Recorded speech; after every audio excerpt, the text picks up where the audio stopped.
want to make sure that I acknowledge the sponsor of the show, Tiege Hanley, because Tiege Hanley sent me this new pack. They sent me the new Tiege pack, so I just literally pulled the paper out, got it out of the mail, and I started going through it, and I got a little bit more excited than I should. You know what I'm saying? So they did send me the Tiege pack, and I don't even know what this is yet. So I'm assuming this is what you get when you first order your Tiege, and I don't know what this is. Oh, this is dope. This is absolutely dope. Is this a nail kit? Ladies, get this for the fellas. Fellas, don't wait for the ladies to get it for you. This is free. This just comes with it. 30% off your first order, plus 20% off for life. Literally. Oh, snaps. I didn't know that they were sending it like this. Real talk. So this is the nail kit that they sending you.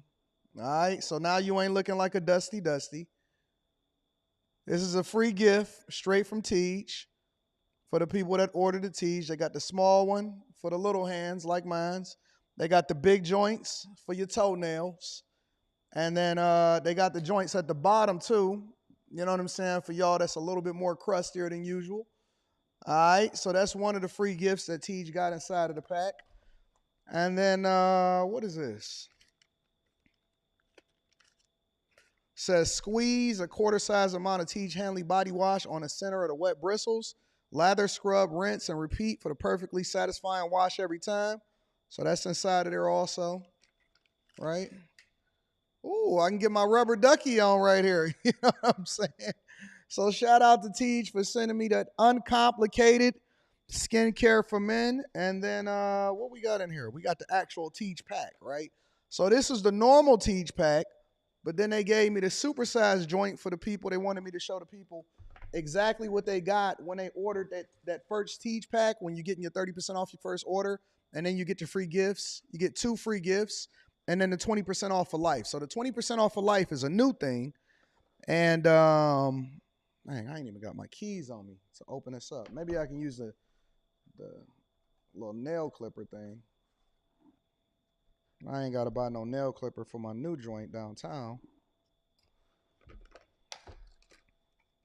And then you get all of the washes, all of the scrubs, all of the AM, the PMs, and all of that stuff. So you got the whole thing inside of there for you to make sure you take care of yourself. But you got to make sure you take care of it every day. Right? We don't want to miss days. We don't want to be looking like dusties. It does not absolve you from being able to make sure that you brush your teeth. Brush your teeth. It don't fix the teeth problem.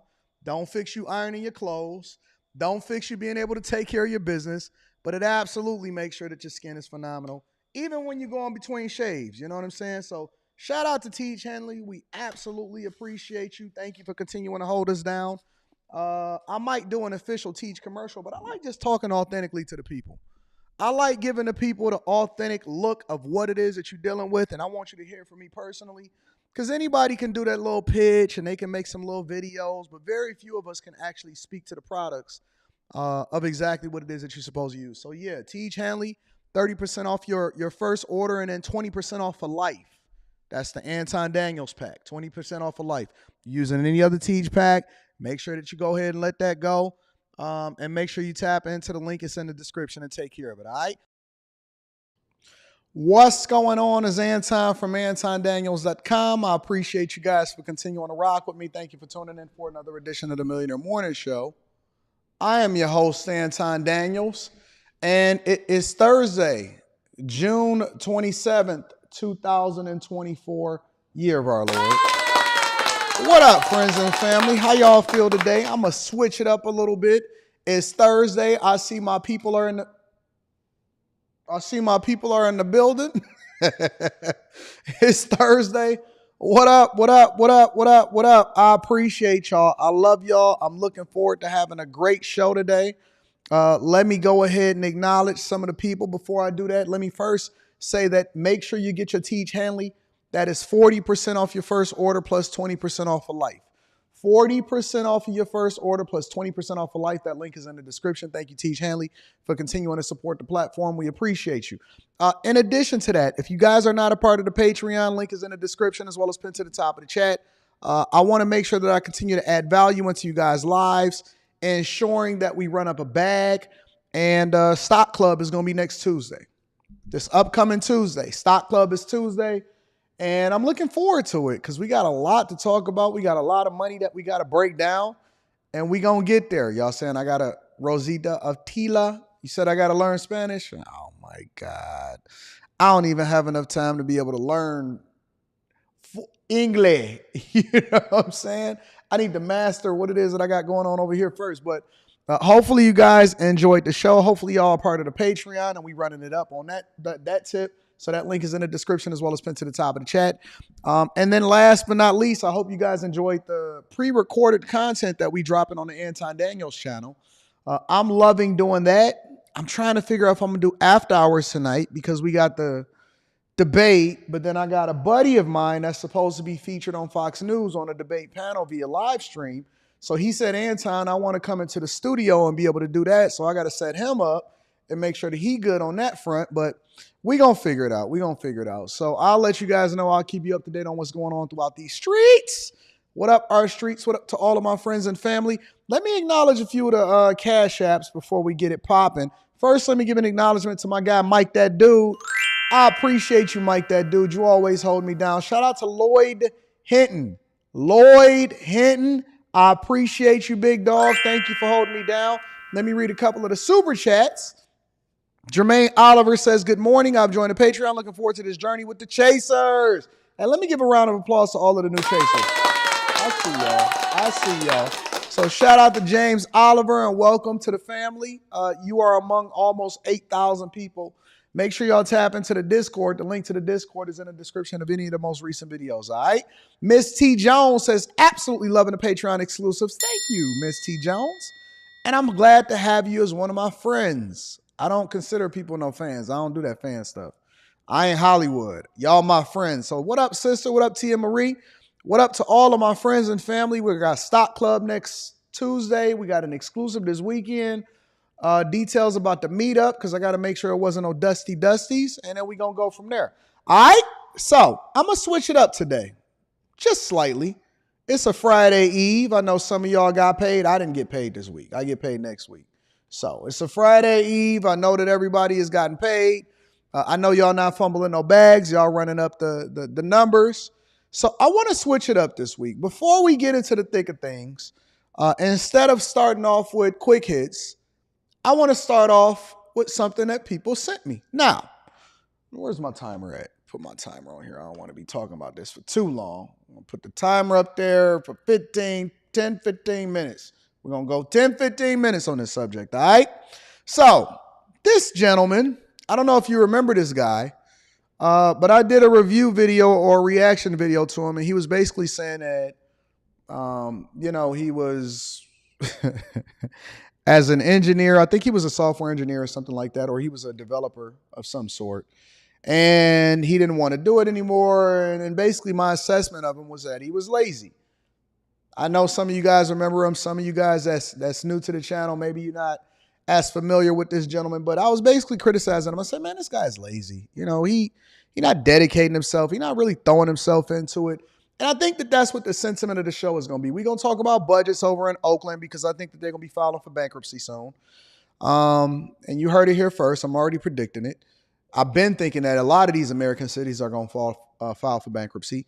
We're going to talk about crime across America. We're going to break down some things. We're going to go into a lot of different stuff that's happening across America. I want to talk about Vivek, especially since we got the debate coming on tonight. And then we're going to talk about people that's tired of working. But before we get into that, I want to look at these people's responses. You seen the response, Brandy? Okay. I haven't seen the response yet. I said that I was going to check it out in real time with you guys. Interesting thumbnail. Looks like he's working on his thumbnails. So let's see what he has to say.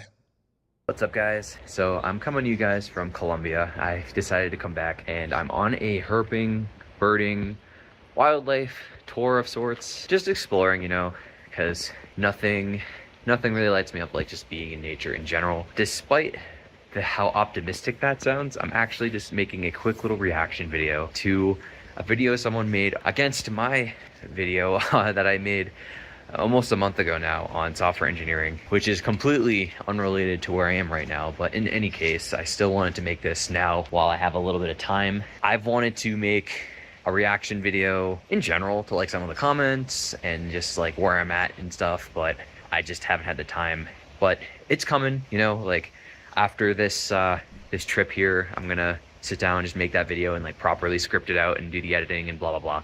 But for now, this is a little raw reaction to me reacting to this guy reacting to me, which is a little convoluted, but in any case. So the guy's name was Anton Daniels, but he's just a channel that just reacts to a bunch of random things. He's got like 200 something K subscribers. And to get a little bit more specific of what he was saying, he was trying to say that I didn't want to self-improve out of laziness in my career in software engineering. At the end of the day, he just took what I was saying at face value, and he was saying how like, oh, like this guy's lazy, he refuses to self-improve, blah, blah, blah, blah, blah, in the context of software engineering. But there's like so much missing context there, because that entire video that I made was about, it wasn't coming from a place of laziness. It was coming from a place of me questioning my career and questioning what the next steps are that I want to take in life.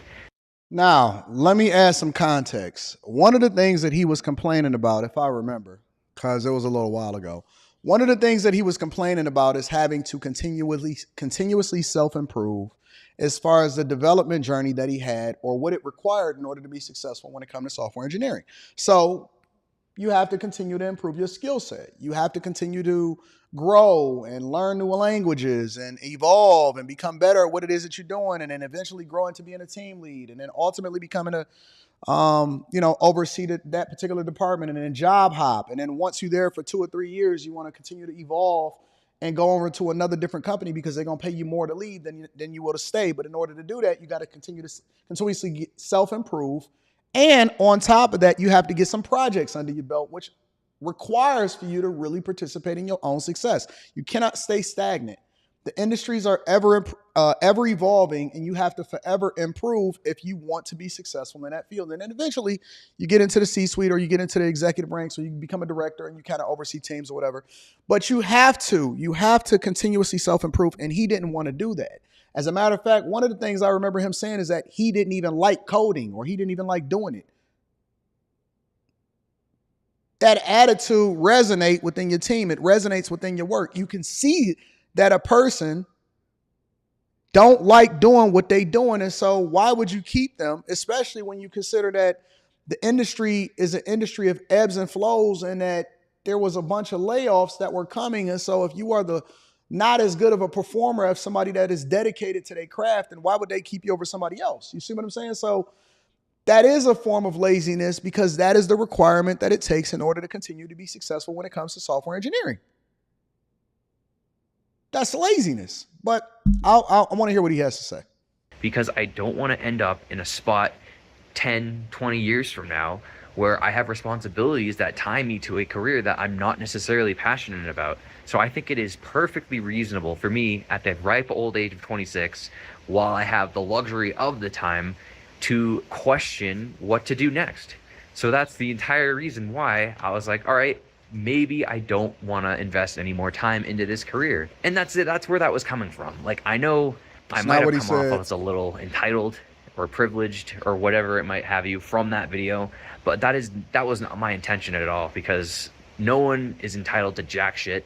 And if anything, I'm craving work right now, to be honest. You can't just crave it, you have to show it. And we can only take you at face value. It's like a woman, right? We can't predict what your feelings and your emotions are.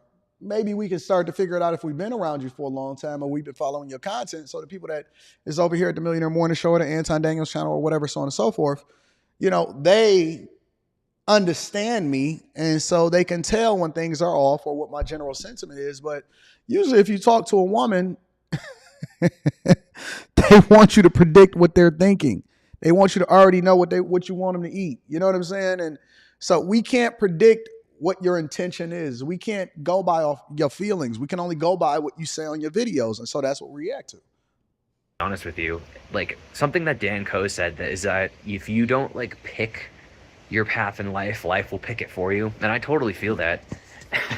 And because like I feel this pull to just kind of like get into some kind of work and just go crazy and just put my head down and work. But I want to make sure I'm doing that, working on the right things for me. Like, and I'm like I'm ready to grind, you know, like I'm maybe ready my to work grind. is Just related grind. to, you know, I like mean, I'm ready wildlife to and nature or grind. I'm whatever, you always know, gonna be because like grinding. I'm literally here right now. Like look at this place. Like this doesn't really do it justice, but Wow. like it's fucking nice, and Impressive. this is just more my speed. Maybe the work that I have to do is related to this. I don't know.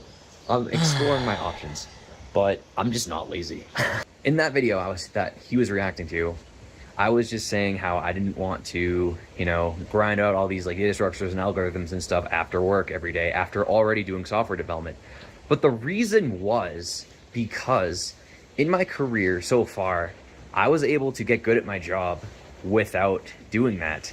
Like, because those skills weren't necessarily relevant to what I was doing. I used to be a test engineer, and I was working on automation software and test software for hardware systems and product and stuff like that. I did that for like 4 years. So like, even without Wow. practicing Four anything years. after work, I just learned shit on the job, and I got good at it that way. And I don't know, like I have a good work ethic, and when I'm working, I'm not trying to like slack off or anything. I just did my job. I did it well. You know, if I didn't know how to do something in Python, I just figured it out, you know, or more recently. That's what being an engineer is. That's literally what being an engineer is. It's not somebody teaching it to you, it's you figuring out how to solve for a problem that maybe you didn't know how to solve for, or that people don't even know that is a problem yet. You're making things easier for people to do what they do on a daily basis.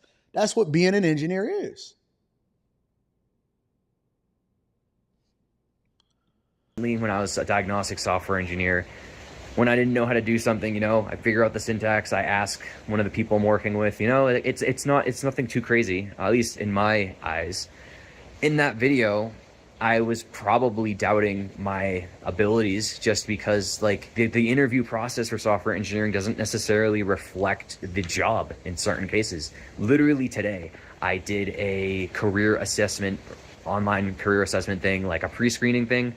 And I got this problem I've never seen before that I can guarantee you I would never see in the job, you know, like because Listen, guys, here's the skinny of it. And I'm going to give him a little bit of slack. And again, I want y'all to go ahead and check out his channel. His name is Joel Panos. Go ahead and check him out if you like his content, and go and subscribe to his channel, whatever. But here's what it comes down to, guys. I'm not waiting for the job to teach me, or for the job to require for me to do something in particular in order for me to be successful, or to grow within my career, or to grow within my field, or to grow towards the direction that I'm going in. The job is the job, and then what I do after the job is what I want to do, or it drives me in a direction that I want to go in. So I'm dressing for the job that I want, not for the job that I have. I'm not waiting on anybody to give me an opportunity. I'm always working after work. I'm always hustling. I'm always self-improvement. I always am preparing myself for the next steps. I'm not waiting on somebody to lay me off. I'm not waiting on nobody to tell me that I need this particular skill set in order for me to continue to grow. I'm always preemptively looking for the next opportunity, and then putting myself in a position, because success is when opportunity meets preparation. And so it is a form of laziness when you look at it from my lens. Maybe it's not lazy when it comes to other people, because yeah, you go to work every day, take care of your business, you do what you're doing. That's normal stuff. When it comes to this grind, when it comes to this hustling, when it comes to what you really want out of life, it's not about discovering yourself. The process is for you. The success is for everybody else. The receipts is for everybody else. So I'll give you an example, right? People always say, I'm always trying to figure out what my purpose is in life, or what it is that I'm supposed. Your purpose is ever evolving. It doesn't stop. It changes from day to day. It changes from year to year. Who you are at 25 is going to be completely different than who you are at 35, and who you are at 45, and who you are at 55. So your purpose is going to evolve, but it has to come through the work, because that's where the discovery comes from. So if you're just sitting here talking about, yeah, I just did an assessment today to figure out who I am, for me, that's lazy. But again, I guess we all got different standards. Let me go ahead and hear a little bit more. What do you got to say? the role was like a test software engineer, and they asked me this freaking what was it? It was a find the maximum beauty of a string. I didn't even know what that was, but I had to I had to figure it out, and I solved the coding exercise. But like, Wow. it's asinine to me. Somebody like him, he doesn't work in tech, he wouldn't understand. Like, I don't know.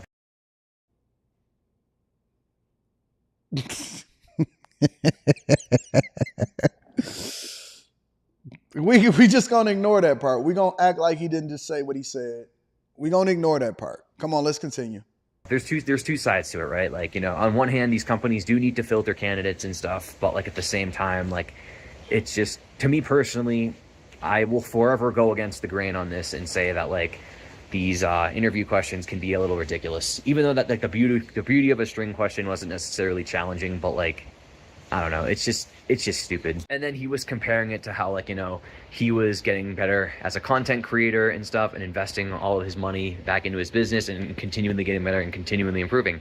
That's great, but you wanted to be a content creator. You want to do that, you know, you want to exceed in that skill, and which is in it, it's a skill 100%. Like, that's the entire no. See, this is where he's confused. I want to make money. I want to get richer. You think I care about real estate? You think I'm so obsessed with houses and single family homes? No, we learn as much as we can and we build houses in order to continue to evolve the business and then figure out where we can stash the money so that we don't have to pay as much in taxes. The goal is to get rich. Listen, man, I don't care if I'm selling rubber dog doo-doo, or cleaning out a vet down the street. If it's gonna get me the bag to do what it is that I really, really want to do, which is even make more money and then leverage my money in order to make more assets, that's the goal. All money in. And listen, it's not about y'all purpose is not the job. Stop thinking that your job title or something that is man-made. Everything that we see out here, putting down concrete on the street, being a software engineer, computers, like hardware, whatever it is. If you an Apple engineer, if you a content creator, don't matter what it is. It's all man-made based off of the demand and what people don't know that they want, and then feeling a desire and a demand for the general public. That's how you get rich. All of these titles that y'all have, that y'all keep throwing on yourselves, man, I don't know what my purpose. Your purpose is whatever it is that you determine your purpose is. It's to add value and then be able to monetize off of it. That's the goal, is to get rich. The goal is to make money so you can do what you want to do, not do what you have to do. I don't care what it is. As long as it puts me in a position to be able to invest more money in the things that's going to make me rich and ensure that my daughter's going to be taken care of for the rest of her life, that's the goal. I don't care nothing about no title. My computer is on right now in the background, literally. Because we are in corporate right now. Actually, we're not in corporate right now because it's still a little early. But we're going to dial into corporate. We're going to do the stand-up this morning. We got a big meeting later on at 2:30. We're going to run up that bag. I care nothing about the career path. What do I care about? Man, I don't care if I'm over there driving trucks for Waste Management. If it's going to run up a bag and if I can fit it into my schedule, I'm going to run it up. And then I'm going to take the money and I'm going to put it in something that actually makes more money for me so that I ain't got to worry about it. I don't really know why these people are complaining so much about what they're probably. Man, come on, bro. Come on, man. Grow up. Let your nuts hang, big dog. reason why I was questioning software engineering. I'm like, I got you, Pharaoh. I see you make like 40%. At least average, maybe a little above average, but you know, like I'm not exceptional. There's like layers to this shit. I'm not, you know, somebody with like 10 years plus experience, someone who like has architected an entire system before. Like that's not me. But like I guess I actually have done that to an extent, but like not, I don't know, not in the level that I'm picturing. If you're watching this and you're working, shout out to everybody that got that bag. Shout out to everybody that got that 40% jump after we talked about it in Stock Club. Where I'm coming from. But in any case, the other thing I wanted to talk about was how, like, if you have any kind of software engineering skills with any kind of language, it isn't that hard to learn a different language, because all of the programming fundamentals, how to structure your program, data structures, like all that. He seems like a smart guy. The technology might like scale to a degree, but like at least in the term of like programming. For a person to be this smart and to be this lazy, it's almost like a waste of talent. While you sitting there in the woods, there's somebody out here that's getting it and taking your place in the places that you were supposed to be in. And you still trying to discover yourself, going on camping trips. And if you don't take your laptop with you and get to it. If I can write a program in let's say C or C++, it makes it easier for me to figure out how to use Python or C# or PowerShell, you know, like all that stuff translates over pretty easily. Like a lot of these companies do are like it. looking for specific experience with specific languages. I happen to have experience in Python and C. It might not be with a specific like technology within those languages, but like I still have the experience working with those languages. So like it literally just depends who you talk to, right? Like if you're talking to a recruiter, they're not going to acknowledge certain things. Would y'all hire this guy? If you sitting there and you got to pick between one candidate that's not as smart as he is, but got harder work, greater work ethic, and then a guy like him that is obviously just naturally talented, but is always complaining and just got this little whiny thing about him, but he's not actually doing anything. He's just saying how easy it could be or how easy it is for him to be able to transition. Just curious. Do you hire the person with talent or do you hire the person with work ethic?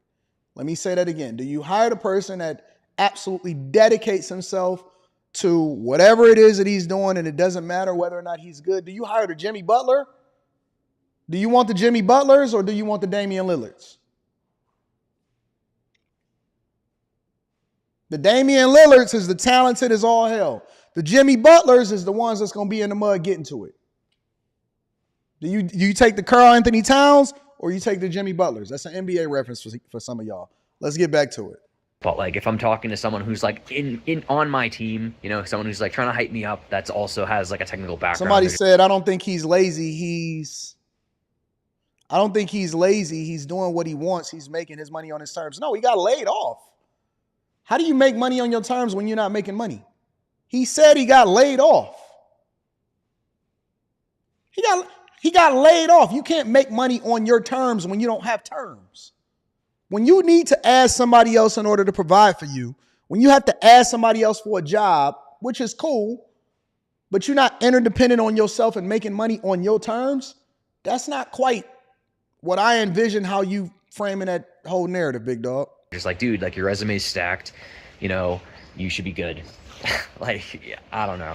It literally just depends who you talk to. Something else that he was talking about was how like engineers are always in demand, and what he may have deliberately left out was the fact that tech layoffs are happening right now, and there is a squeeze going on, and they're only looking for like senior level people overall. I haven't seen any like junior positions really. I haven't seen many entry level positions or anything like that. My personal goal would have been to, if I choose to go back into engineering, I want to do embedded systems because like that's the niche that I wanted to like delve into, because that lines up pretty well with my background.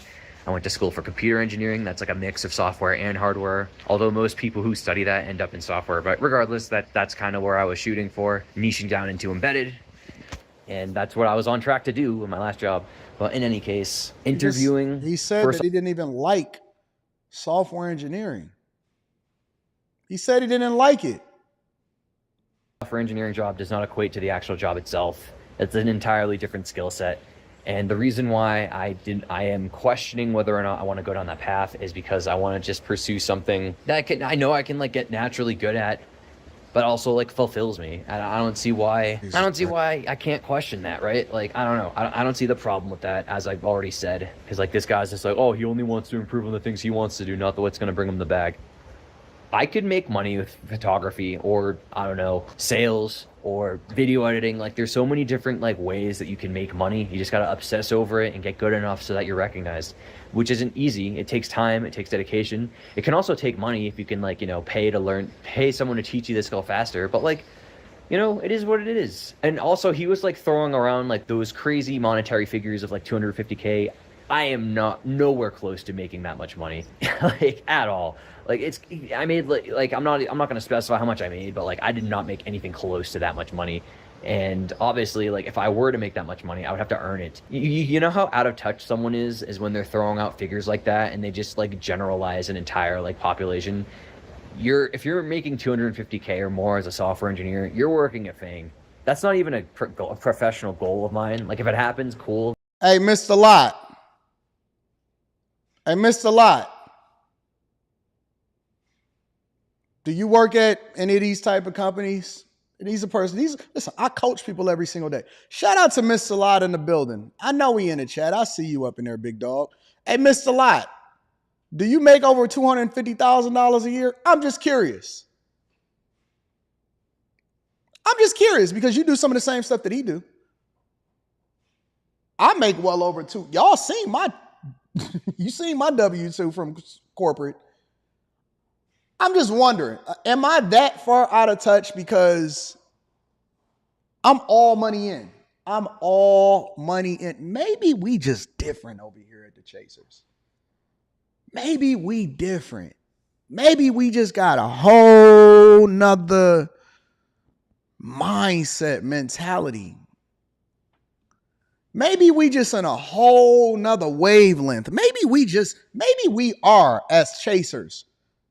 Maybe our standards are too high and we just don't fit. We don't fit in what's happening out here in these streets no more. We don't fit what's happening in corporate America. We don't fit what's going on with a lot of these new Gen Zs and younger millennials and stuff. Maybe we are as bag chasers. Keisha, Chris, Mr. Lott, Azriel, Micah, Treese, Fa Brown, K. Cooper, Chris James, Matt Newell. Maybe tech coach route. Maybe we just got too high of standards of what we want for ourselves. And we so far out of touch and so far out of compliance of what's normalized within society today that we just gonna get it. We don't get it. We can't relate to general people. But let me tell you something. I'm not interested in being normal. I never wanted to be a part of the herd. I never wanted to be the person that was dependent on a company and waiting for tech layoffs or waiting for the tide to turn in order for me to get myself together. Listen, after 2008, I said never again. Never again will I put myself in a position to be at the mercy of somebody else. I'm going to capitalize off of it. I'm going to get all money in. I'm going to get the bags. I'm going to continue to push work ethic over everything. But I'm going to be very intentional with how I leverage my time and leverage my money, and I'm going to move differently. All of this is just whining to me. All of this is just excuses to me. I just think we different, bro. I just think we got a different mindset. We got a different grind. You know, I never miss. This is my studio because I pay for it. I pay for it because it puts me in a space to where it allows for me to be way more productive and I make way more money by dedicating myself. Listen, man, I will be here for 14, 16 hours a day sometimes during the week. I know that there's days during the week I got to dedicate myself and I may not sleep on 1 or 2 days, but for 4 hours or 3 hours on those days because it's just going to be a long day. We just different, man. I just want something different in life. I started up my 911 yesterday, and it only got 160 miles on it. I started up my 911 yesterday, and I seen that the tire, it looked like I rolled over a nail at some point because the tire pressure was low. I told my chick, I said, yo, go and get that checked out and then, see if the tire need to be changed. We don't ask for the costs. We don't figure out what plane tickets cost. We do what we want to do. I mean, we just different. I just understand. I get it now. So when we do these reaction videos from now on, we're going to have to take into consideration that we just got a different mentality and we don't move the same way that the rest of the world moves. We just different. We separate. We set aside. That's what it means to be sanctified. It's to be clean, set aside, without spot, wrinkle, or blemish. Separate from the world. We got a whole nother standard that we move based off of over here. That'll be a nice little subtle flex, but it's really not my goal. Because the one thing he did say that was accurate. To be fair to Anton, he said some things that were accurate, but one of the things that stuck out was that, yeah, there are other companies that are looking for engineers, but there's a reason why there's a bunch of fucking layoffs going on. So you're not just gonna sit there and be like, oh, he's lazy, but I've applied to literally, I don't know, I don't know the exact metric. I haven't really been tracking it, but I'm trying to do it. Shout out to Mike, that dude, so man. You know what I mean? Because at this point in my career, again, assuming I decide to continue with software engineering, I want to pick the niche that's right for me.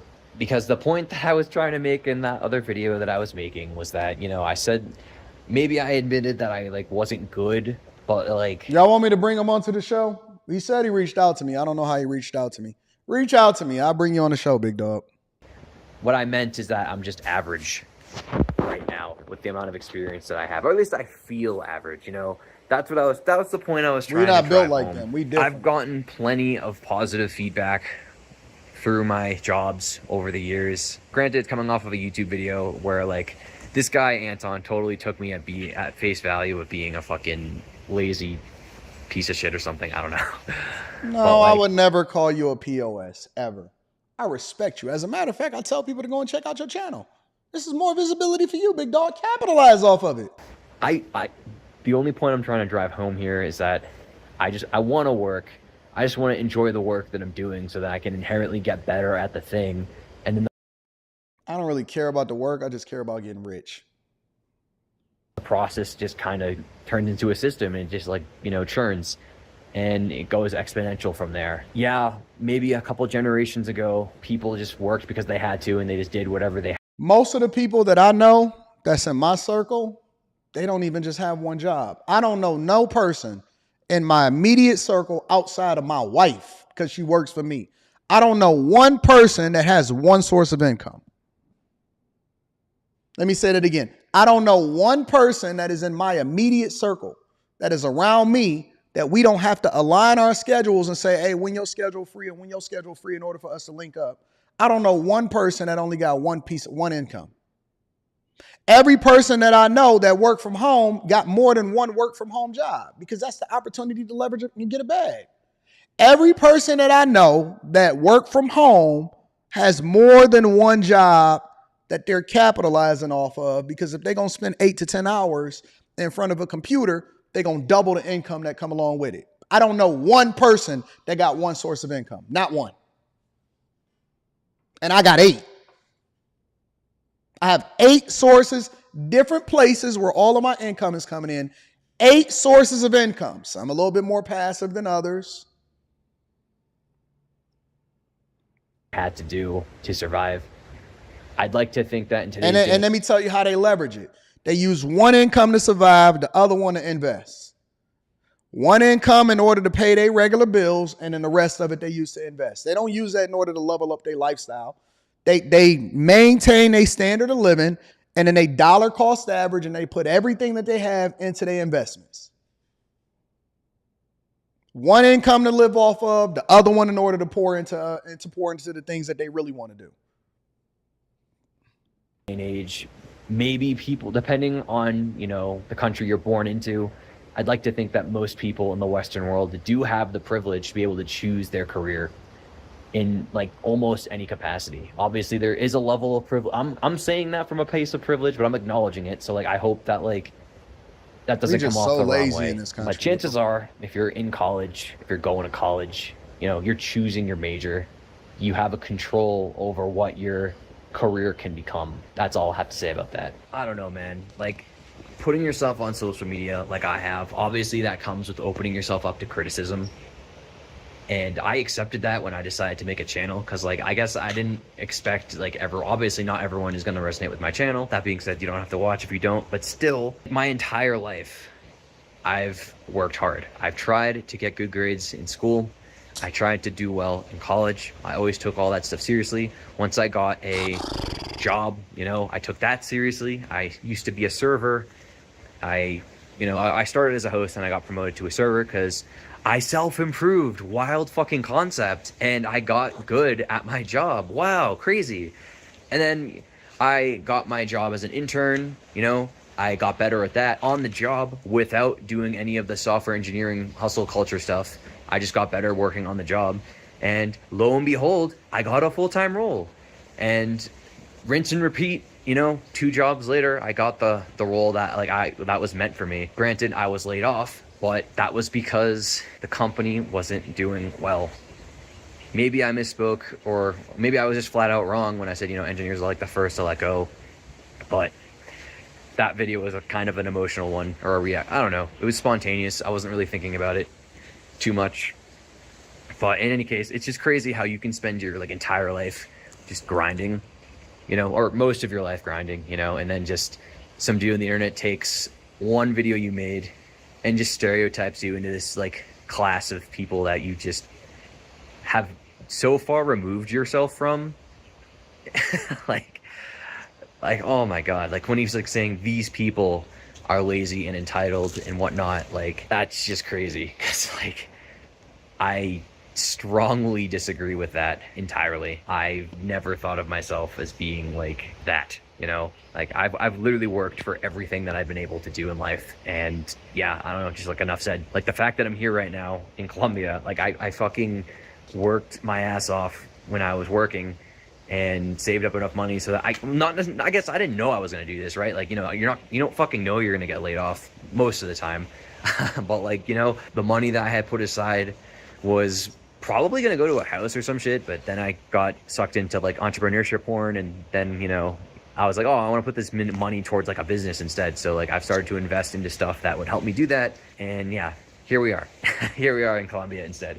In any case, yeah, it's just, it's wild. I actually, you know, I commented on Anton's video. I would like him to reach out to me, but I don't think he's... I don't delete comments. How did I delete comments? Now, I do say that the system flags comments if they're a little bit spicy, but no, Anton from AntonDaniels.com never deletes comments. As a matter of fact, I just said that I'll have you on the show if you want to come on the show. Sure. I'm going to see if I can reach out to you, and I'm going to have you on. Maybe we'll have you on tomorrow for the Millionaire Morning Show if you wake up early enough. I don't know if you get up that early, but Time Dog does not delete comments. The only thing I do is delete spam. You know, when them little sexy girls be on there in the beginning of your video and they be having their booties up and they be like, oh my God, and it be a comment that's not even relevant to the video. We do not delete comments over here. As a matter of fact, I tell people to let them rock. I'd love to like talk to this guy and just have him like try to come at me and debate me or whatever, especially because he doesn't even work in tech. So like...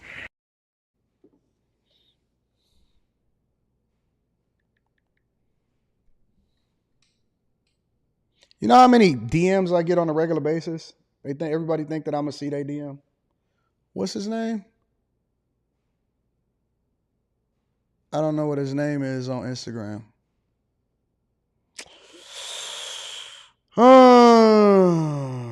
We'll figure it out.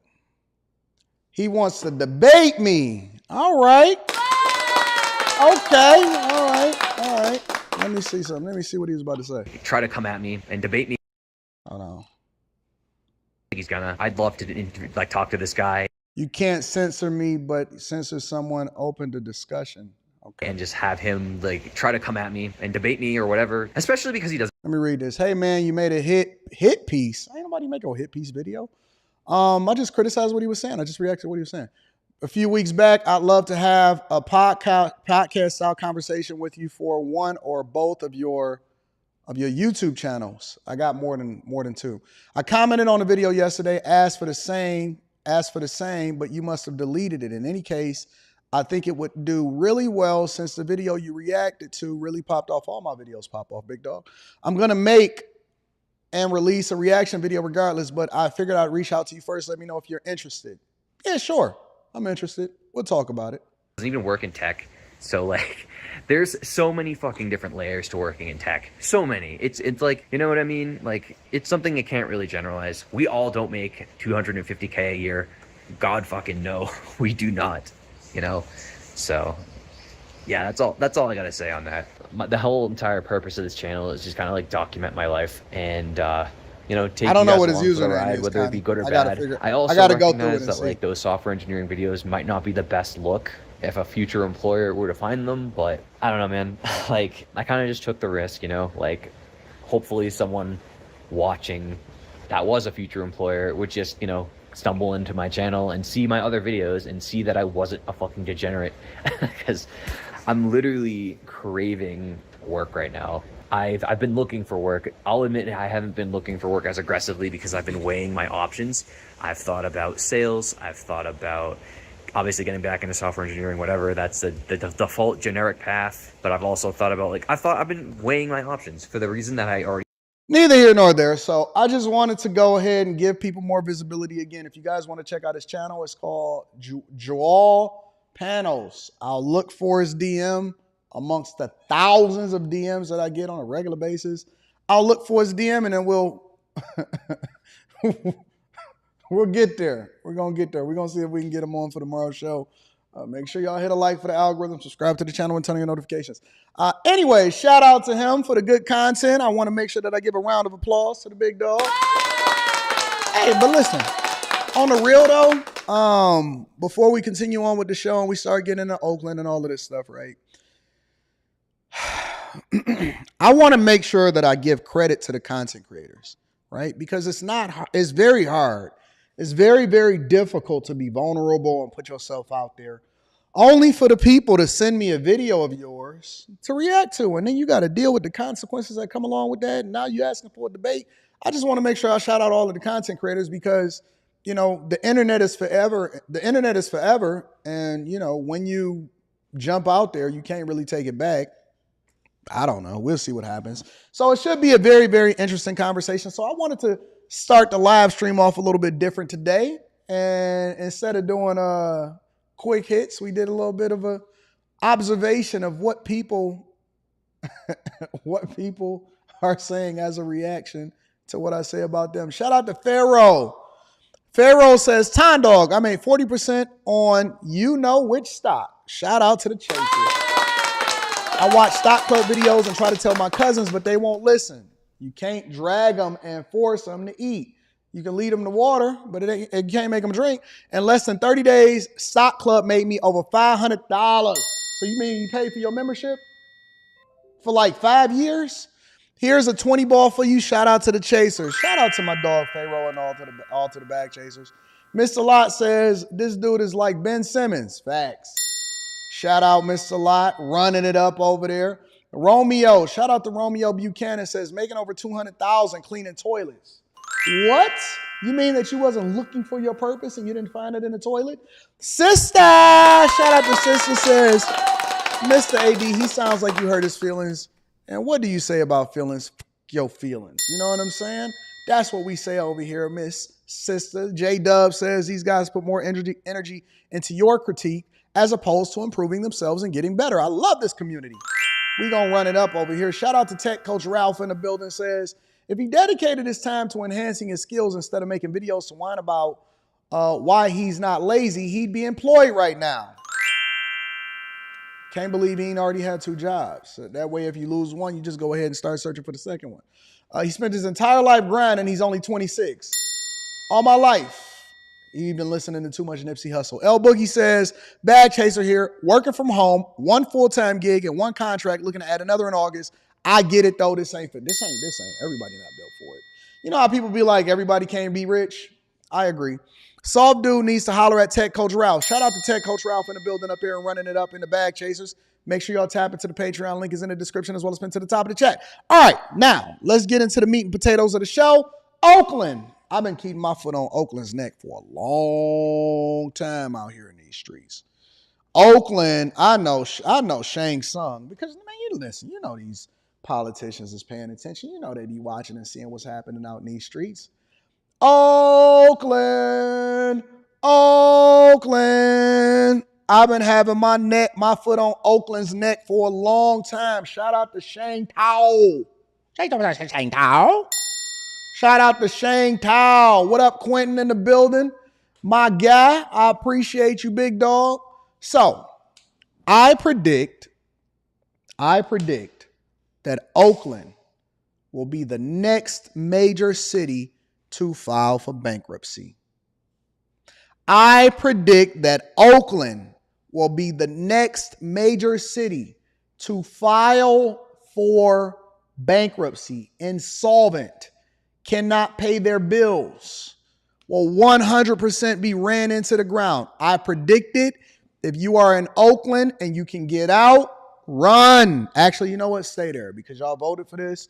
This is how y'all made y'all community. I think that y'all deserve this, but let's get into it. The city of Oakland has some very painful decisions to make as it faces a $200 million fiscal cliff. The city's embattled mayor outlined her plan for filling that gap earlier this month, all while vowing to prevent cuts to public safety and critical services. Now the city council is being told that it may need to cut an additional $63 million. NBC Bay Area's Vilena Jones is live from the East Bay with the problem and the options in solving it. And the problems just seem to be cascading in Oakland. Right, Jessica. So the city will be balancing all of these options and tackling those options Friday at a special budget council meeting. But until then, I wonder if that's going to be live stream. I'm looking forward to seeing that. I might have to live stream that budget council meeting. Balancing this budget may come with brutal cuts. Just days from the city's deadline to balance the budget, council members are now preparing to discuss new problems and new solutions for the city's nearly $200 million fiscal cliff. While our deficit is significant, our commitment to our communities, our small businesses, our residents here in Oakland is strong. In a social media post, Council President Nikki Fortunato-Bass laid out two options for balancing the city's budget. One option involves the mayor's original proposed budget with amendments. That proposal aims to protect public safety and critical services from being cut. However, it would also include details of additional cuts if the city can't finalize the sale of its portion of the Coliseum by September 30th. That allows us to be fiscally responsible. Secondly, option number two, that budget does not assume money from this Coliseum land sale. So let me tell you what the sentiment is in Oakland, right? They got one budget that the mayor, Shang Tao, right before she got raided, put together. And that budget is very, very much dependent on the sale of the Coliseum. The people that are trying to purchase the Coliseum, if I remember correctly, is some African-American group that is looking to develop it in order to make sure that they bring diversity, equity, and inclusion and show that black people can eventually own a stadium too. Why would you even buy or purchase the Oakland A's former stadium when the Oakland A's didn't even want to stay there? Because it was so decrepit and it was falling apart, but they trying to secure the financing and they trying to figure out how they going to pay for it and they trying to pay for it in installments. You know how we do. We do afterpay even on the stadiums, right? We do afterpay. As long as we can say that we own a portion of it or we own it, we're going to do afterpay on the stadium, right? But some kind of African-American investment group is looking to come in and purchase the A's. And so the mayor is dependent on this windfall of money in order to plug holes one time in the budget. The problem with that is that it is a one-time payment, even if it was to go through. So first of all, you can't depend on it. Secondly, they're still negotiating it. Third, the deadline for them to be able to secure the budget is by July 1st, which is literally days away. And then fourth, it's a one-time shot in the arm, but it doesn't solve for the long-term solvency of what you're supposed to be doing from a budgetary perspective. You still don't have enough money for the police. You still don't have enough tax revenue coming in. You still have crime that's rising. You still have payments that's coming due from all of the borrowed money. Your credit rating as a city is continuing to go down. And so you still going to face the same. If everything was to go right? If everything goes right 100%, and let's say you get the stadium sold, everything comes in, budget goes through, guess what? You still facing the same problem next year. And it's going to be exponentially worse. You're still going to face the same problem, and it's going to be 10 times worse than next year. She submitted a budget. The finance department and other people are saying, okay, we're going to do an amended budget based off of y'all not being able to sell the stadium. And then that's when things really get scary. When you start to remove the veil, and you start to really start looking at the numbers, it's kind of like our budgets, like regular everyday people, except is much, much larger, right? When we start looking at our budget, because most of us don't operate off of a budget, we just get our paycheck, we got it in our head, we're going to pay stuff off. But if you start looking at the numbers of how you spend your money, it'll be ugly. Shout out to Bubba Sparks. Bubba Sparks. It would be ugly. If you went and you broke down your budget, okay, I'm spending this on food, this is how much I got to pay for this. And you start looking at how many payments you're paying, and you start looking at the interest and all of the statements that you get on a daily basis from your mortgage, from your car note, from your insurance, from all of that stuff, man, it would be a reality. But you need that because sometimes you have to take 2 steps back in order to take 10 steps forward. In order to solve for what's going on in your budget, the same way that we're looking at with the city, police still ain't gonna be funded. They can't get no people in the academy. Homelessness is running rampant. Then they start dealing with and depending on Big Brother, which is the state of California, which they are having problems trying to fill their budget deficit. But except for it gets much worse up there. So instead of dealing with a $200 million cliff that you're facing. Now you're dealing with a $65 billion cliff with the state of California. And it's a death loop. It's a doom loop. Eventually, there's going to be no more people to squeeze. All of the rich people are going to leave. All of their teams left. The Oakland Raiders left. The Athletics are about to go to Vegas. Vegas is getting all of the teams. And everybody is just going to completely run out of the whole city.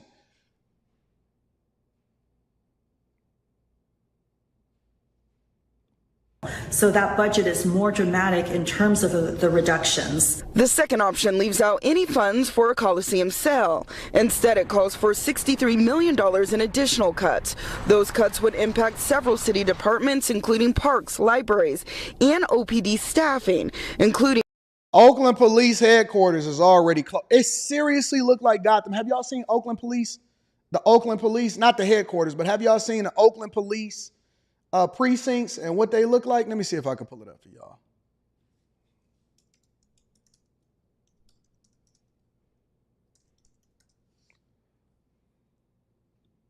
Let's see if I can pull it up.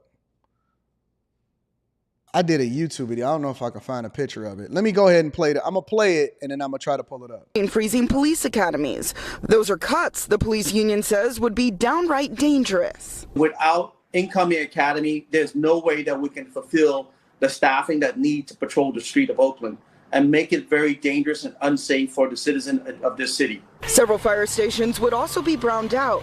A potential cut, Oakland's firefighter union explains, would be catastrophic. We're at a tipping point where we're almost unable to meet the volume of work we have with our current resources. And should we start closing firehouses or reduce our resources by any amount, that would be catastrophic for the safety of the citizens of Oakland and also for our members. In a meeting tonight, as council looks to move forward with the sale of the Coliseum, Ray Bobbitt, co-founder of the African American Sports and Entertainment Group, says they remain committed to redeveloping the area. There's an opportunity for us to create jobs, to create something new, to create opportunity for the most impacted communities in our city.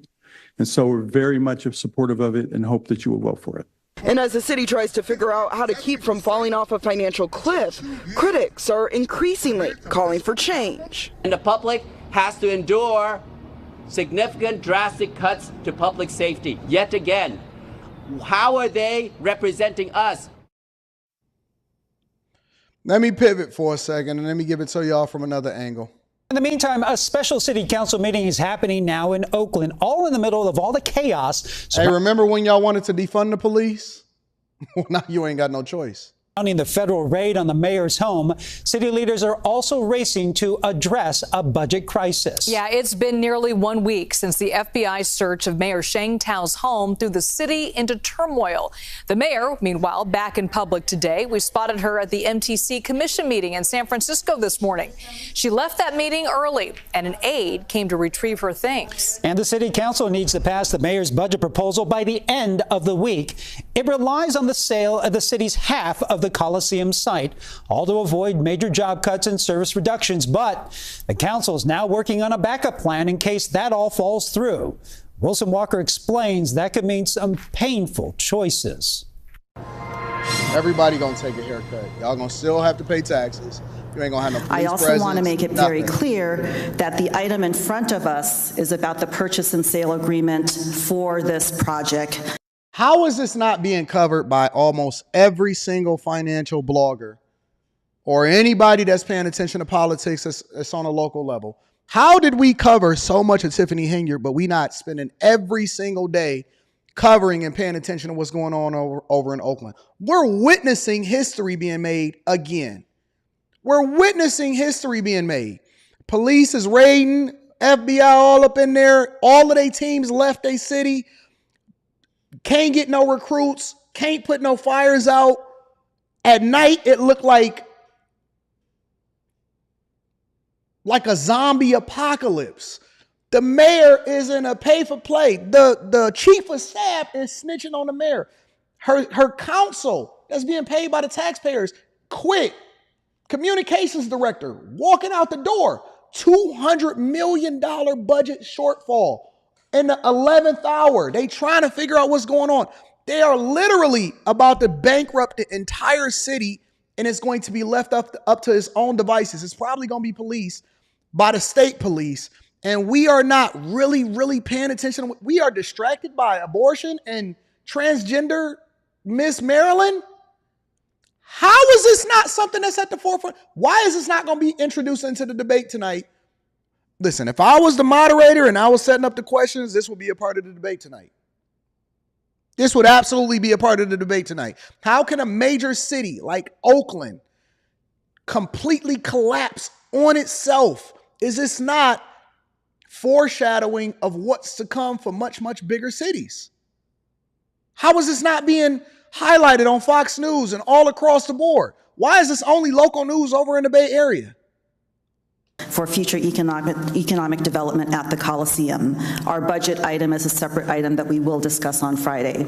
This was not the official budget discussion, but it certainly involved a big piece of it. Without the Coliseum land sale, city officials are now considering an alternative budget contingency that would declare a kind of financial emergency, cutting some $60 million, freezing 78 police positions and 5 fire companies. So basically, it's almost impossible for a city council to support those things.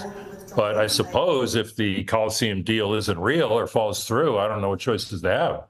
Former city manager Dan Lindheim says the real budget problems are systemic, namely a reliance on parcel transfer taxes, and the one-time relief of the Coliseum sale is a kind of Band-Aid.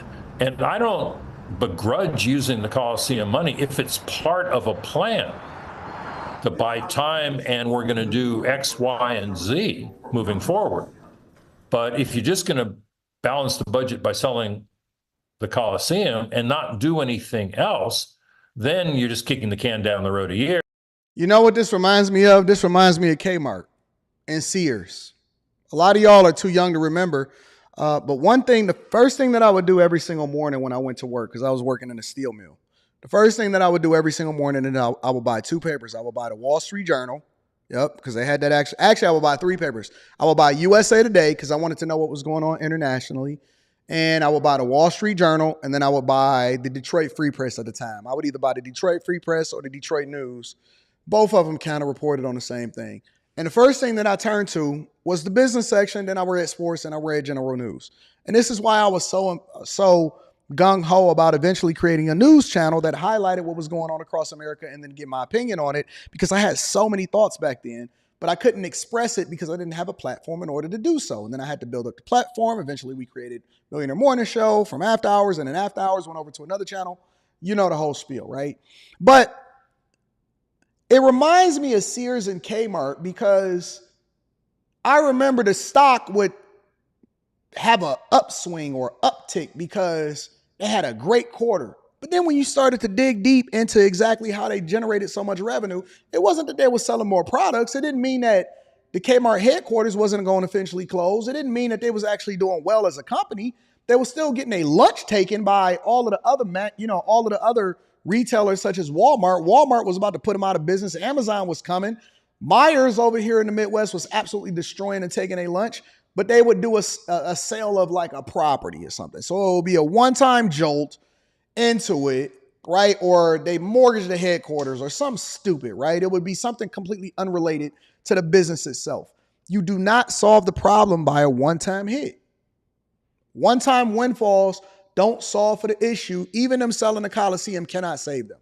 You just eventually staving off the inevitable. You pushing away the inevitable. A one-time windfall cannot solve for the budgetary problems and the issues that's happening within that city. And it's the same thing with companies that's eventually dying. You can get it a jolt. You can take advantage of it and get rich off of it, sell it to some sucker. But eventually, it's all going the same way. And then you're in a real disaster a year from now. By way of a purchase and sale agreement with a purchase price of $105 million, with at least $60 million received in this next fiscal year. City staff said these sale negotiations are continuing every single day, but there's no timetable and there are more questions about how the payments would be delivered. And so what I'd like to know, based on what we've heard, is that, on the first... Before you remove any police officers, I think that they need to make every city council position voluntary, give them a stipend, and then make sure that they reduce their pay. City council members, the mayor, all of them, I think that you need to reduce them. Before anybody else take a haircut, make everybody that is in federal government or in local government, because for some reason, everybody still make their money when they're in local government, but everybody else got to take a haircut. It got to start at the top when you're taking a haircut. Escrow deposit, you're only going to get Shout out to XYZ. On the 16 second one, you get this amount. On the third one, you get that amount. There may be multiple payments that satisfy the 60 or more, but that's all subject to negotiation. That is ongoing right now, and the ordinance delegates to the city administrator the ability to get to those fine point Everybody details. that is in the Patreon, that is on a tier, you have to be on a tier. Everybody that is on a tier have access to Sock Club, okay? Members of the African American Sports and Entertainment Group were on hand, but they too offered no time frame for a deal. There's an opportunity for us to create jobs, to create something new, to create opportunity for the most impacted communities in our city. And so the African American Sports and Entertainment Group. Boy, if we ever got a white entertainment, sports and entertainment group, y'all will be up in arms. The Caucasian entertainment, sports and entertainment group, y'all will be so pissed off. That ain't nothing but reverse racism. So we're very much supportive of it and hope that you will vote for it. I asked Ray Bobbitt directly whether or not they would get this deal worked out in time for Oakland to know what it means for the budget. He said he did not have an answer for that, and any other questions he just couldn't talk about because of the negotiations. City budget's supposed to be done by Friday, but City Council discussed giving itself an additional 5 possible days to work things out. The city says it needs the first $15 million to stave off those budget cuts by the 1st of September. Whether or not that is going to happen, that is now anyone's guess. This is bad. It's bad. And they keep telling us that the economy is doing well and everything is doing well, but I'm looking at the other signs and I'm saying, maybe not so much. Maybe it's not as well as they think that it is. Anyways, let me go ahead and read some of these super chats and then I'm going to get y'all popping. We're going to move over into the next segment of the show because we got a lot to cover today. We absolutely got a lot to cover today. Let's see what we got over here. Gray Way, shout out to the Gray Way, says, I don't know, AD, most people I see that debate you are really trying to get a free coaching call. I don't know why you want to have a debate. If you want to have a conversation, we can have a conversation. If you want to evolve it into a debate, that's not going to go well. Hardhead says, just slide through, order that Tiege pack, big dog. Make sure y'all get y'all Tiege Hanley. Link is in the description. All right, 16 Bar King says, forced to resign from the probation department, juvenile detention officer making a difference. False accusations ended it all. Lawsuit coming. Wow. Well, that's unfortunate. But I hope everything goes well, and I hope that works out for you. Y'all ready to move over into the next portion of the show? Let's talk about migrants. All right? We're only going to spend 10 minutes on this one. Usually when I spend 10 minutes, it'd be like 15, but we're going to figure it out.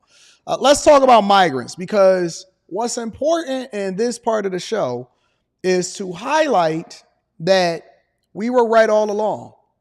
And that they never cared in the first place. They never cared in the first. What does that mean, Anton, to say that they never cared in the first place? This migrant was recently arrested in New York after shooting and New York Police Department officers, right? But then he had a confession to make. And you're not going to believe exactly what he had to say. Take a look. Suspect identified as a Venezuelan migrant accused of shooting 2 officers after they tried to pull him over for driving the wrong way. But prosecutors say his criminal activity goes much deeper than this one incident. Fox Eyes' Jessica Formosa joins us live from East Elmhurst with what he allegedly fessed up to. Jess. Natasha and Teresa, he said a lot, and we're going to get to that in just a second. But as you recall, this suspect came into this country illegally a year ago. He was arraigned on a number of charges, including 2 counts of attempted murder in the first degree. 1 year into the country, this young man right here with the good hair, 1 year. First, they tried to finesse us and tell us that they was coming over here based off of asylum seeking. Then, when they had the doors open, they went ahead and kicked it open and they removed the hinges so that you couldn't put the door back on. And now they just coming over. Like, they ain't even lying to us no more. They ain't even saying it's because of an asylum seeking. They're not saying that, is legal migration or nothing like that. They just letting them in and they giving them bus rides up to New York and Chicago. And I'm very thankful that they went to New York and Chicago. Very, very thankful. Kicked the doors in 1 year. Then tried to kill a bunch of police officers. Let's continue. He used to live here at this shelter off Ditmars Boulevard, but says he was kicked out. Now, he made a shocking confession to authorities, saying that he is a member of the vicious Venezuelan gang Tren de Aragua, and that gang is smuggling firearms into migrant shelters. Bernardo Raul Castro Mata, the Venezuelan migrant who shot 2 police officers earlier this month, came face to face with the judge this morning. The 19-year-old arrived in a wheelchair and didn't say a word, but prosecutors say he spoke at length with investigators, giving shocking details of that night and what he's been up to since he arrived in New York City. He told cops he worked for DoorDash and received the gun he used to shoot the officers from a friend. Listen. Before we read the statement, let's take in everything that's being communicated to us right now. He worked for DoorDash. He worked for... Yo, more regularly than not, I'm seeing people when I order my DoorDash, they coming up, oh, and then I give them their extra tip. So I tip them in the app, and then I tip them some cash at purpose. Thank you, Jason. Who is Jason? I changed my name on my DoorDash app. Y'all ain't know y'all can do that? My name is Jason D. Not Anton Daniels. It's Jason. So who is this person that can't even speak English handing me my food? Yes. Regularly, when I see people delivering my DoorDash, what is Hashitashi? I might have got the words wrong a little bit. Gracias. I said, who are these people, Harpo, that is coming and delivering my food and they don't speak no English? Thank you. I said, what is that called? What is that? I'm telling you, bro. But what they do, and it be a regular name of the person that's supposed to be delivering it. Let me tell you the people that I see delivering my DoorDash. Is either some undocumented migrant, or it's a man. Yeah. Hey, tell me if y'all seen this one before on y'all DoorDash or y'all Instacart. Or it's a man that's driving a woman. So the boyfriend is sitting in the passenger seat while the woman is delivering the DoorDash. So the woman is hustling real hard. Usually it's a black woman, right? The woman is hustling real hard. She getting my Instacart or whatever. So I just be looking through the window while they drop it off at the door. And then I had the security bring it up to my spot because I don't want them coming into my place, right? But they dropping the DoorDash off. And it's usually a man and he be sitting there like this. The guy is sitting in the passenger seat chilling. I guess her boyfriend. Usually it's like a boyfriend or something like that, but he ain't doing no work. He just chilling.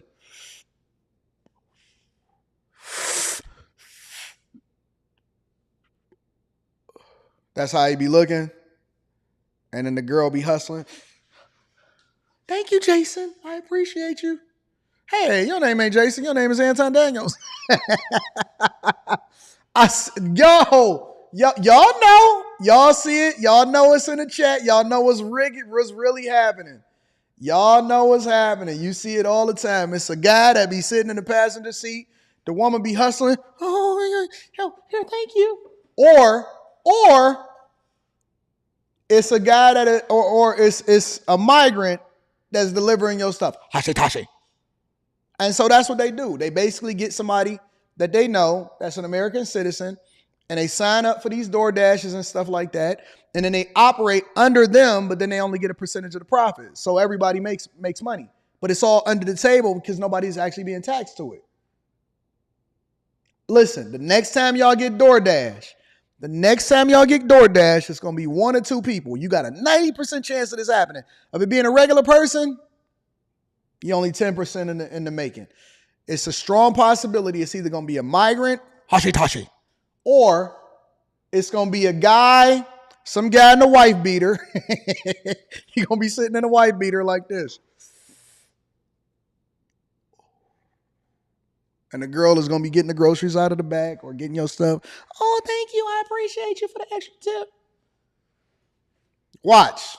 Now y'all not going to be able to unsee it. Let's get back to the story. Last night I was coming home from work. I was in a car with my friend, and my friend, Jose Maita, gave me a bag with a gun in it and asked me to keep it for her. The suspect confessing to police that he's a member of the notorious Venezuelan gang Tren de Aragua. According to audio recordings read by prosecutors, Mata claims he was recruited by a cousin to join the gang to do robberies. But the most shocking claim, the gang has been smuggling guns into city-run shelters. Tren de Aragua members are smuggling firearms into city shelters inside food delivery packages. That way they'll have to go through the metal detector. Illegal migrants in the country is gun smuggling, and they doing it through food packages so that they don't have to run it through the metal detectors. Somebody give me a bing. What?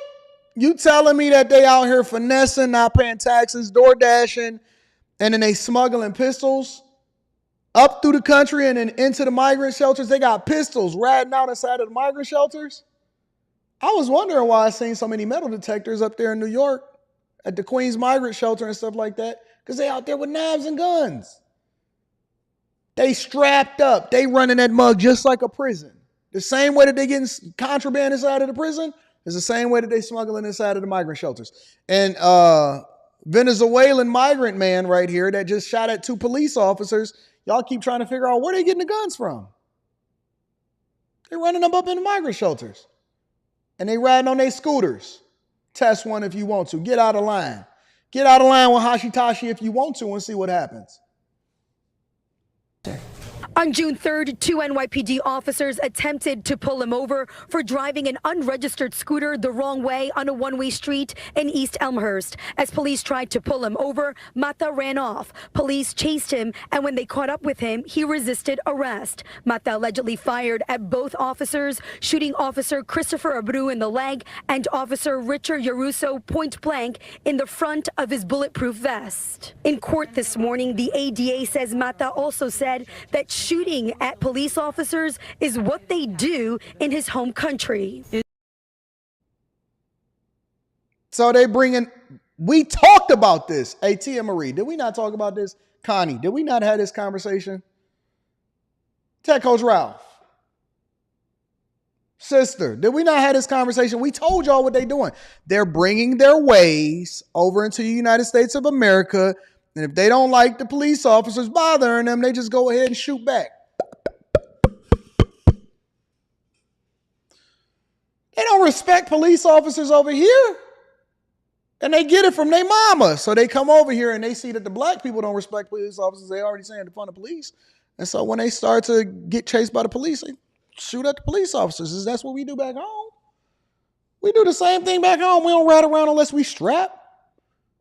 We shoot at police officers at home, and so it ain't going to be no different there than it is here. You know, even when I go over to Mexico, because, you know, I was just at Mexico that last weekend. Was that last weekend? It was last weekend.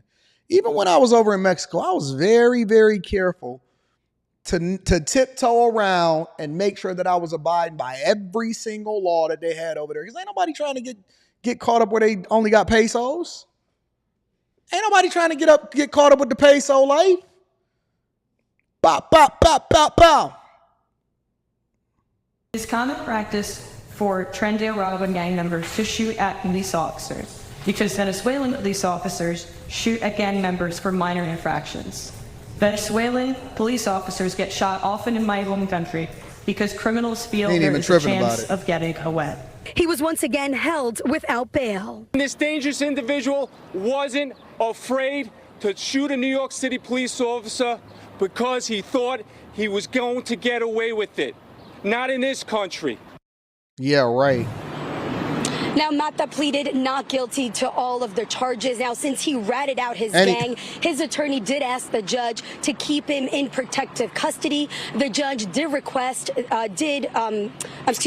grant that request. Now, we did reach out to DoorDash. They just got back to us saying that they have no record of anyone by that name working for DoorDash. That's because they work under somebody else's name. You get somebody unsuspecting to sign up for it, they work under their name, and then they run up the bag over there, and the next thing you know, they smuggling guns. This country is just 100% falling apart. 100% falling apart.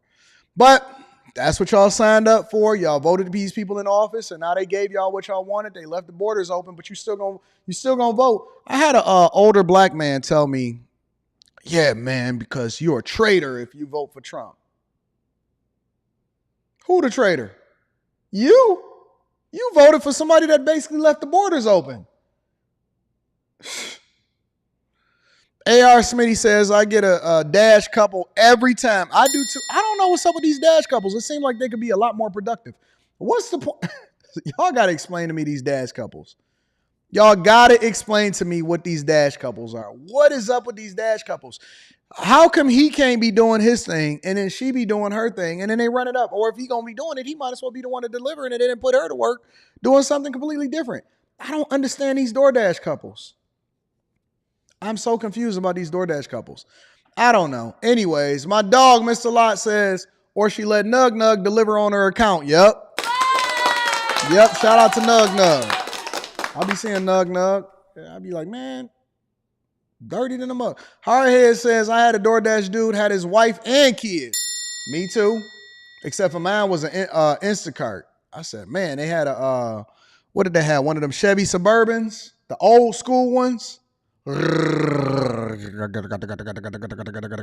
said, man, that's crazy out here. Miss Crotty Shetty, shout out to Miss Crotty Shetty, said for the best morning show on earth. They don't do it like we do it over here, Miss Crotty Shetty. P. Shank says, Anton Daniels, good morning. The Millionaire Morning Show. No immigrant should receive asylum. They should stay and fight for their country. Facts. I agree with it. But they let them all out of the jails and then they came right over here into the United States of the Americas, and now we got to deal with it. So we might as well just put a cap on this for the day and just talk about crime. Let's spend 10 minutes talking about crime. Y'all thought that they stopped running up in these high-end luxury stores? I got my head on a swivel everywhere I go. Even in the high-end parts, I got my head on a swivel. Y'all keep saying that I'm crazy. Shout out to Lost Cowboy. I'm going to read that super chat shortly. Y'all keep saying that I'm crazy because I go really fast on the freeway in order to ensure that ain't nobody following me. I'm going to tell you why I'm not crazy. I'm going to show you why I'm not crazy. As many as a half dozen people were involved in a smash and grab at Tyson's Galleria. Yeah, the Target, a luxury store full of designer bags. Fox 5's Nana Bonsu joins us live from McLean with the very latest. Nana? Oh, shout out to Nana. Nana got that na wait till I get my money right. Nana Centual Bonsu. I like that name. She got a little sass to her, too. I could tell before she even started talking that she going to be sassy. Guys, good evening. Around 3 o'clock this afternoon. Look how she's standing like this. I wish you would come up to me. Yeah. Nana look like a challenge. I like Nana. I like them dark. You know me, listen, I like them dark with their eyebrows done. Keep the butterfly eyelashes away, but leave them with the eyebrows on. That's right up my speed right there. That's right up my speed right there. I like wait till I get my money right. Shout out to Nana. She got that sass. Ain't nothing like a black woman that got some sass in her voice. I'm sorry, y'all. Y'all know I always get distracted. I have love for all women. I like them dark and sassy. I said, that's a challenge for me. Let me get to it, Nana. Shout out to Nana.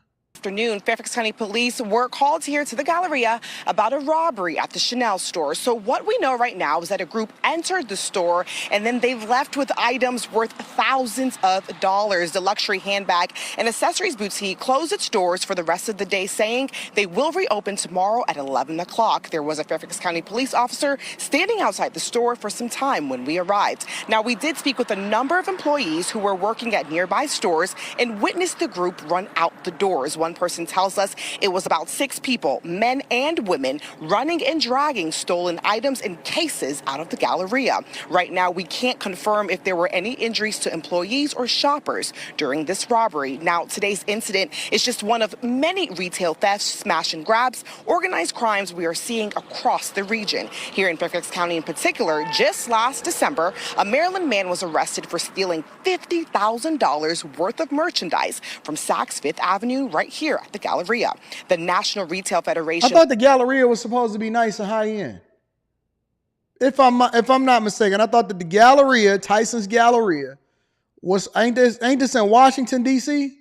I thought that the Galleria over there at Tyson's was supposed to be very, very high end. Located here in D.C. says retailers are seeing unprecedented levels of theft coupled with rampant crime in their stores, and the situation is only becoming more dire. Shoppers at the Galleria say they've heard and seen these smash and grabs on social media happening in other cities, but never thought it would happen here. When I heard that happen, I was surprised. It's like, what? Yeah. Especially here, like, it's such a nice place. Fear, concern, safety. It doesn't seem like there's like any way to stop them, like mall police or actual police. Like, it's so easy to go in and grab something and run out, right? So it seems like there's no way to prevent it from happening. I don't think there's anything these stores can do. I mean, you can put security out here, you can have armed guards, you can have police out here. Desperate people are going to do things. They're going to try. You're never going to stop it. I think it's... How are you desperate? Desperate is not going in and trying to steal a bunch of Chanel bags. Desperate is trying to go and get some food. Desperate is trying to go and get some food.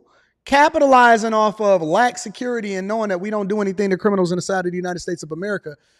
This is a little bit different than desperate. It's a national problem with people not being able to find good jobs, not being able to have a living wage. And this is what happens in desperate times. And I really think that is the main problem. Let me tell you something. Black men like this is the black men that I don't like. Black men like this is the ones that sit here and tell me that I'm racist because I'm voting for Trump. How am I be racist because I'm voting for Trump? Black men like this are the ones that sold out the country. And y'all see them and y'all just automatically have respect for them because they got gray beards and they got hair on their head and they look like they've been working at the plant for their entire life. But these are the type of simps that sold us out. These are the type of people that listen to what this man just said on national TV. And this is her husband. This is her husband. And so I met a black man like this inside of the airport. He was a Roland Martin supporter. And he said, oh my God, another Trumper. Another Trumper. He's sitting there with his wife, and now he about to make excuses as to why people can go in there and steal hundreds of thousands of dollars of stuff out of the Chanel store. They shouldn't even be in the Chanel store. Never going to stop it. I think it's a national problem with people not being able to find good jobs, not being able to have a living wage. And this is what happens in desperate times. And this is the type of black man that is 100% a Biden supporter. Absolutely. This is the type of guy that watched Roland Martin every single day. This is the type of guy that believes that Al Sharpton has really made a difference in the United States of America. Honestly, this is the type of guy that we got to deal with on a regular basis that be out here shaping the face of the country and raising crazy people. Oh, baby girl. Yeah, we've been wishing you a happy birthday all week long. Oh, I can't wait to get you back to work on Monday because it has been tough out here in these streets. You know what I'm saying? This is how you know you got good people on your team. When you start seeing the Mikas and the Qs and they be taking vacations and all that stuff. I said, girl, I know it's your birthday. Do you want to work on your birthday? I need my cue back. Should be back on Monday, y'all. And I really think that is the main problem. Now, we did reach out to Fairfax County Police, and we're waiting to hear back from them if they have any images and surveillance of these suspects. We did speak to a number of stores inside, and we know that there is surveillance that captured these suspects run out of the Galleria. And nobody cares. Nobody cares whatsoever. Let me pivot for a second. Let me show y'all what's happening over here, where 5 people are dead over there in North Las Vegas. Behind me, you see Eric Adams. North Las Vegas police have identified this man as a suspect in an overnight shooting at an apartment complex. Police say 5 people are dead and a 13-year-old girl in critical condition at UMC.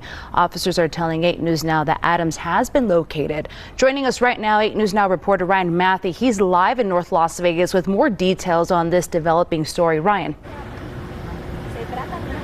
Well, Ozzy, just an hour ago, police told us the suspected shooter was, quote, no longer a threat. And they're working 2 scenes in the valley today, over 12 hours after that first call came in. The first scene is what you see behind me here. This is an apartment complex on Craig and Commerce. This is called the Crantreg Villas, excuse me. This, where police found 2 units on top of each other with bodies inside them. That first call was just after 10 last night. It was for reports of a shooting in Unit 2161. That's on the 2nd floor.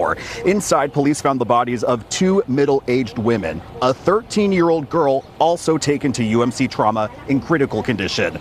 Later, they went on to 1 floor down. That's Unit 1161. That's directly underneath the first unit and where police said they found the bodies of 2 women and a man, all in their 20s. 5 adults in total, now dead, a minor in the hospital. Neighbors we spoke to didn't know the total count until we told them.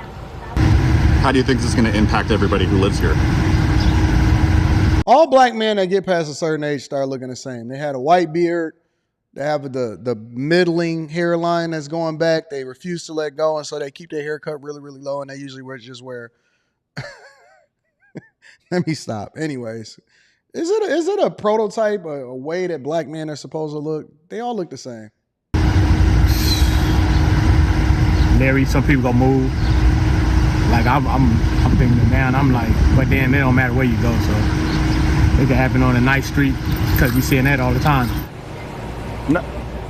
Yeah, police have yet to release further details on this. As for that second scene, an officer did tell us he was en route to get more information from an unknown location where the suspect was reportedly found in. We did just get done speaking with a different person who lives here. He claimed to have somewhat of an informal relationship with the man accused of the shooting. This man telling us that Eric Adams was living here with a romantic partner in that 1st floor unit we were speaking about earlier today. Will be on scene all day today trying to confirm that with police. For now, reporting live in North Las Vegas, Ryan Matthew, 8 News Now. Ryan, thank you. Please be safe again. Avoid this area. Officers say a 13-year-old seriously hurt. I'm just going over a few of the bullet points here with you. And then And that one kind of bad too. Shout out to the Vegas news reporters also. And then last but not least, over in Oakland Hills, you can expect to get your car broken into. A crime spree in the Oakland Hills where nearly a dozen cars were hit by thieves in the middle of the night. Residents on alert left with a trail of damage. They just hit car, drove up the street, went to the next cul-de-sac. It's extremely frustrating. An Oakland neighborhood waking up to shattered glass in their driveways. Good evening on this Wednesday. I'm Christina Rendon. And I'm Mike Meeback. The crime's happening in the Oakland Hills. The suspects hitting multiple cul-de-sacs in just a matter of minutes. New at 10, KTVU's Betty Yu joins us live tonight from Oakland. Betty, this does appear to be a very coordinated crime spree. That's right, Mike. Surveillance video suggests that they planned accordingly. They had tools and a thought-out strategy. Now, they didn't get away with much, but they left a trail of damage. Video shows a car pull up and park in the middle of a cul-de-sac just before 3 a.m. on Tuesday. The suspects casually stroll up to different... Y'all so ugly. The haircut is called the OG. See, that's why I don't even. all black men that get to a certain age have that same look. I'm starting to see it, and then all y'all want to call him Unc. What's up, Unc? What's up, OG? I hate y'all so much. Cars. They focus on the Audi and easily break the window and rummage through it before walking back to the... Hold on, what? Why y'all just won't let it go? Like, why do y'all hold on to that middling part right here that's starting to look like a donut? Why y'all got to go with the donut look? You know what I'm saying? Why y'all can't just let it go? Just shave it off. You know what I'm saying? Start to focus on other parts here. Get your gear up. Start to smell good. Brush your teeth and all of that. Why they got to leave that there? And then they always got stubble everywhere. Stubble here, stubble there. They don't ever clean up. They only clean up on Father's Day. Like, dog, come on, man. Put some effort into yourself. Let that part go. Guys that got the donut, don't you know that make y'all look 20 years older when you put that donut on your head? Shave that shit. Getaway car in no apparent rush. They're getting more brazen every day. They just it looks chilling. like they had broke the window and then they crawled in through the window, opened the center console, ruffled through there, pulled the mask in. There's only mask and napkins in there. Pulled them out onto the seat and then crawled back out because if they open the door, the alarm goes off. Longtime resident Roger Worsama said outside of one-off car break-ins in the past, the Marywood neighborhood hasn't been targeted like this. Right after this video they just captured... walking. They not even... Look, you know that criminals are feeling so comfortable in the United States of America that they don't even rush no more. They just be chilling. What looked like the same car and suspects at another cul-de-sac pulling the same stunt. They appeared to use glass-breaking tools and didn't set off any car alarms. Another camera angle shows them getting into a Porsche. Nearly a dozen residents woke up to shattered glass in their cars and on their driveways in the morning. It's extremely frustrating because I just, you would think that, here it would be relatively safe. And I just feel like it's the city of Oakland is there any place left that is safe? This happened to me 6 months ago and I was down on Lakeshore. Jane Barnes reported the burglary to the non-emergency police line and spoke to an Oakland police officer. He even said, he was like, we're going to log this and try, but we really don't have anything to go off of, especially when we have homicides that we have to, So the solution is to strap up. It ain't even to move to a different area right now. You just got to strap up. Honestly, you just got to strap up. It's tired. Because this looks like a really good neighborhood. I see the exposed brick. I see the nice garage door. It looks like they got a cover over a car, or is that yeah, it looks like a car that they got a cover over. So y'all just be careful out here in these streets, y'all. Be very, very careful because they out here letting it go. I'm going to read a couple super chats real quick. Y'all go ahead and shave that head, man. It ain't nothing up there for y'all. Lost Cowboy says, man, not to change subjects, but you need to address the Kelly Ben Simon story prenup. What is Kelly Ben Simon? Ben Simon? Y'all send it to me. Email it to me. I'll cover it if it's something worth covering. Yeah, let me know. Y'all be sending me so much nonsense in my emails. I'll be having to filter through that junk. Pookie's friend Ray Ray says, I used to sell bootleg DVDs while door dashing. Double hustle. Hey, y'all want some DVDs? Hey, asking somebody if they want DVDs in 2024 is crazy. Sly White says, one member of those dash couples has the ooh-op shebang on standby. They try not to get robbed.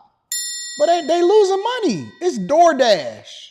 How you getting robbed on DoorDash? You already getting tipped through the app. That's crazy. Ash says, AD, a lot of black men in my generation, X and prior, were raised with reverse racism and a matriarchal mindset. As failed leaders, not all, we are the sole reason why black culture is trash. They sold young black men a lie. Shout out to Ash for the truth. I would always count on Ash to tell the truth. Ash be telling the truth. He don't be messing around. He just be straight up getting to it.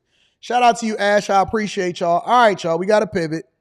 Vivek Ramaswamy is going to give his take. I wanted to make sure that we got a political correspondent or somebody that's in a political spaces take on this upcoming debate. I would encourage you guys to watch the debate tonight. I'm not sure if I'm going to be able to review it simply because I got to assist my homeboy in doing a live stream on Fox tonight from my studio. So he hit me up. He said, Anton, I want to be able to come through and get the good mics and get the good stuff over there. So I'm going to help my homeboy tonight and we're going to see what's happening. I'm not sure what time I'm going to stream on after hours, but we're going to figure it out. Vivek Ramaswamy gave a couple different takes on Trump in this upcoming debate. So let's get into it, y'all. Former presidential candidate Vivek Ramaswamy joins us now. Vivek, what's going to happen Thursday? Well, the reality is the Democrats have set the expectations rock bottom low.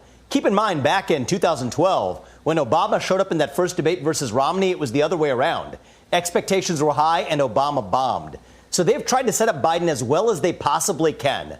A 3-on-1 debate versus Trump that includes the 2 CNN moderators, with expectations set rock bottom and no live audience. If Biden still fails in that circumstance, I think he is done as the candidate. But they've tried their best to set themselves up for a win-win. Yet my best advice to President Trump is just be yourself. The American people are sick of being fooled by the media. They're going to see through the media's tricks. Just tell the people what your record was, compare that to Biden's, and I think that President Trump, nonetheless, despite the way they've set this up, is still going to be able to succeed in a big way. I think that Vivek is probably one of the most dangerous people to ever go up against. 100%. I think that he already got a spot secured in the Trump administration should Trump become president of the United States of America. I think that this guy is incredibly wise. He's probably a future president of the United States of America, hopefully, because he's incredibly smart. He is very, very smart. He don't stumble over his words. He don't make no mistakes. He articulates himself well. He's already become successful in the United States of America. I would be surprised if Vivek is not the vice president, if he's not Trump's VP pick. I would be very, very surprised if Vivek was not the VP pick for Trump. 100%. The dude is absolutely dangerous. But here's my other question as we evaluate this. Is there anything that can be said in this debate that's going to swing y'all one way or the other? Because I'm not sure what this debate is for outside of entertainment purposes. It's to hammer home what we already believe about a lot of these people. We already know exactly what it's like to live through both presidencies. We experienced Trump from 2016 through 2020. We experienced Biden from 2020 through 2024. I think that most people, if you're above the age of 55 and you're a black man, you're probably going to go the same way as Roland Martin and vote for Biden. We know that. Don't matter how many migrants get in. Don't matter how bad inflation is. Don't matter, right? If you are a person that is below the age of 23, it's a strong possibility you're going to vote for Biden. If you are a person that is white between the ages of 25 and 30, it could go either way, right? So those are the swing voters because we got a lot of feminine men and we got a lot of masculine men. And so different people, depending on their circumstances, are going to vote according to whatever their financial situation is. The key is the people between the 30 and 54, 55 years old, because all of them have different experiences. If you dancing on the lawn like Billy Porter and you like to wear a dress, you're probably going to go for Biden. If you live in a trailer park and you had difficulty finding a job, you're probably going to vote for Trump. If you're a black man and you make over $150,000 a year, you're probably going to vote for Trump. So the demographics, in my opinion, has already been set. We know who it is. If you're a black woman living in the United States of America and you're not a part of the Millionaire Morning Show, you're definitely going to be voting for Biden. It's just the facts. You know what I'm saying? If you're a black man and you're living with a black woman that is voting for Biden, you're going to have to secretly vote for Trump. So I think that everything has already been mapped out. I believe these debates at this point is really just for entertainment purposes. I don't think that anybody is going to sway anybody's opinion one way or another. So it's got to be for entertainment purposes. I think the Democrats are winning the expectations game. In collusion with the media, they're winning the expectations game, and they've rigged it to win. They've rigged it in every single sense of the word. It's CNN moderating the debate in their home turf with no live audience. This would be like the equivalent of hosting the debate in Mississippi with Donald Trump hosted by Fox News with the 3,000-person audience. And yet I respect Donald Trump for agreeing to those terms anyway, because the fact of the matter is this is a debate that the American people deserve to see on fair terms. Does that mean it's going to be fair? Of course it's not. But I think President Trump is ready to show the people who he really is. And one thing I think I'd like to see come across, and I think will come across, Jesse, is that Donald Trump can actually be the president who unites this country. Joe Biden ran on a message of national unity. He has failed miserably. Trump's approach to unity is different. Success is unifying. Excellence is unifying. And the excellence of that record of a growing economy, a sealed southern border, global stability, That is excellence. And that's how he's going to unite the country, not just through rhetoric, but through action. And I think that will come across in a way that Americans, you know what, you got to give the voters more credit than sometimes the pundits give them. They're going to be able to see through the shenanigans that CNN and their moderators put up. And that's why I'm optimistic that despite the traps they've laid, Trump can still come out stronger for it. What about Hillary's advice? I mean, if Hillary's advice is true and these are going to be the game plans, he's just going to talk about January 6th for 90 minutes. He's going to call him a convicted felon, a bankrupt bozo that's going to bring more chaos and racism to the country. And Trump's not going to be able to talk. He's going to have to hold his breath. Look at those two people on the left, on the right-hand side. Hillary freaking Clinton, whose claim to fame is that she stuck by her husband while he was getting some head inside of the White House. Hillary freaking Clinton. Barack Obama, whose landmark moment was making sure that he advocated for and still stands on the behalf of the alphabet community. Barack freaking Obama. Unreal. Jesus Christ. Compose himself because his mic's going to be muted, and then he's going to have to fire back. If he's firing back at all these hoaxes and smears the whole time, is he not getting his unifying message across on policy? Of course, that's what they're going to try to stop him from doing, Jesse. And I think President Trump is experienced at this point. He's led this country against the backdrop of an impeachment hoax, a Trump-Russia collusion hoax. So I think he's set up to do well here. But if I was giving advice to Joe Biden, here's what it would be, is don't take Hillary Clinton's advice because she is conflicted as an advisor. Remember, if Biden bombs, there's a lot of people waiting in line, salivating for that DNC nomination. No doubt Hillary Clinton's one of them. So when you have an advisor who has a bit of a personal conflict of interest. Look at that hag. Jesus Christ. She need to get on that Ozempic. You might want to think twice before you follow their advice. Does Obama have... Let me pivot for a second. I know that he jumped on another Fox News show and he was giving his opinion. I want to see his opinion on this also. Sources are telling CNN that the president has now been told by his advisors to shy away from talking too much about what he's done for the bulk of the last 3 years. Joining us now is Vivek Ramaswamy, former 2024 presidential candidate. Vivek, it took 16 people to come up with this? The reality is these people have been wielding Biden as their puppet for a very long time. Yeah. They're going to play their puppet tomorrow night in one more way.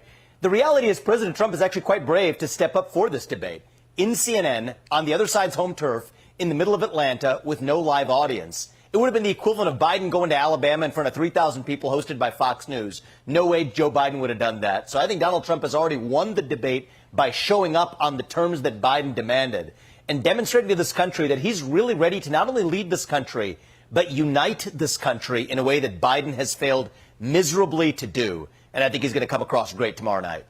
And, you know, with Joe Biden, I mean, he has been in this this airplane. Spit it out, lady. Where they keep the airplane, the hangar, I'm sorry. With all of these people going in and out with golf carts. I mean, it's like they're making a movie. What do you think they're doing in there with Joe Biden? I mean, he's a president. Doesn't he already know his job? Well, one can only speculate, but I do believe that the whole thing is somewhat of a concrete poem, Judge. It's actually a way in which this whole thing is a production, an artifice. You got Steven Spielberg designing it. It's designed with the effects of a movie studio, they say. Well, that's like this whole Potemkin village of the entire presidency. It is a projection of artifice. Bidenomics with one set of facts, the economic reality for Americans another. Claiming to do something about the southern border when we have the largest influx of illegal migration in the history of this country. So in a certain way, that debate preparation and the movie studio antics is a perfect encapsulation of the falsehood of this presidency in the first place. But the good news is I think the American people have been lied to before. They're prepared to see through it. And they was calling Biden old back when he was with Obama, because the stark difference between him and Obama, as far as even being able to communicate, and they were saying that they needed a steady older man's hand. The New York Times is going to be a steady older man's hand in order to make sure that Obama stayed in his place. It seems like Obama is the one that's actually running his presidency right now. And I do think that it's a little bit biased. Of course it's biased because CNN obviously is a left-leaning news organization, profit-driven news organization. And so when they set up all of these things that it's not going to be a live audience, that they automatically going to be able to mute the mics, it just seems like it's going to be hostile territory, but I like going into hostile territory. I think that this is a win for him. Deploying 29 fact checkers to CNN's presidential debate between Biden and former President 29 Trump on fact Thursday. checkers. Do you think this is a little much?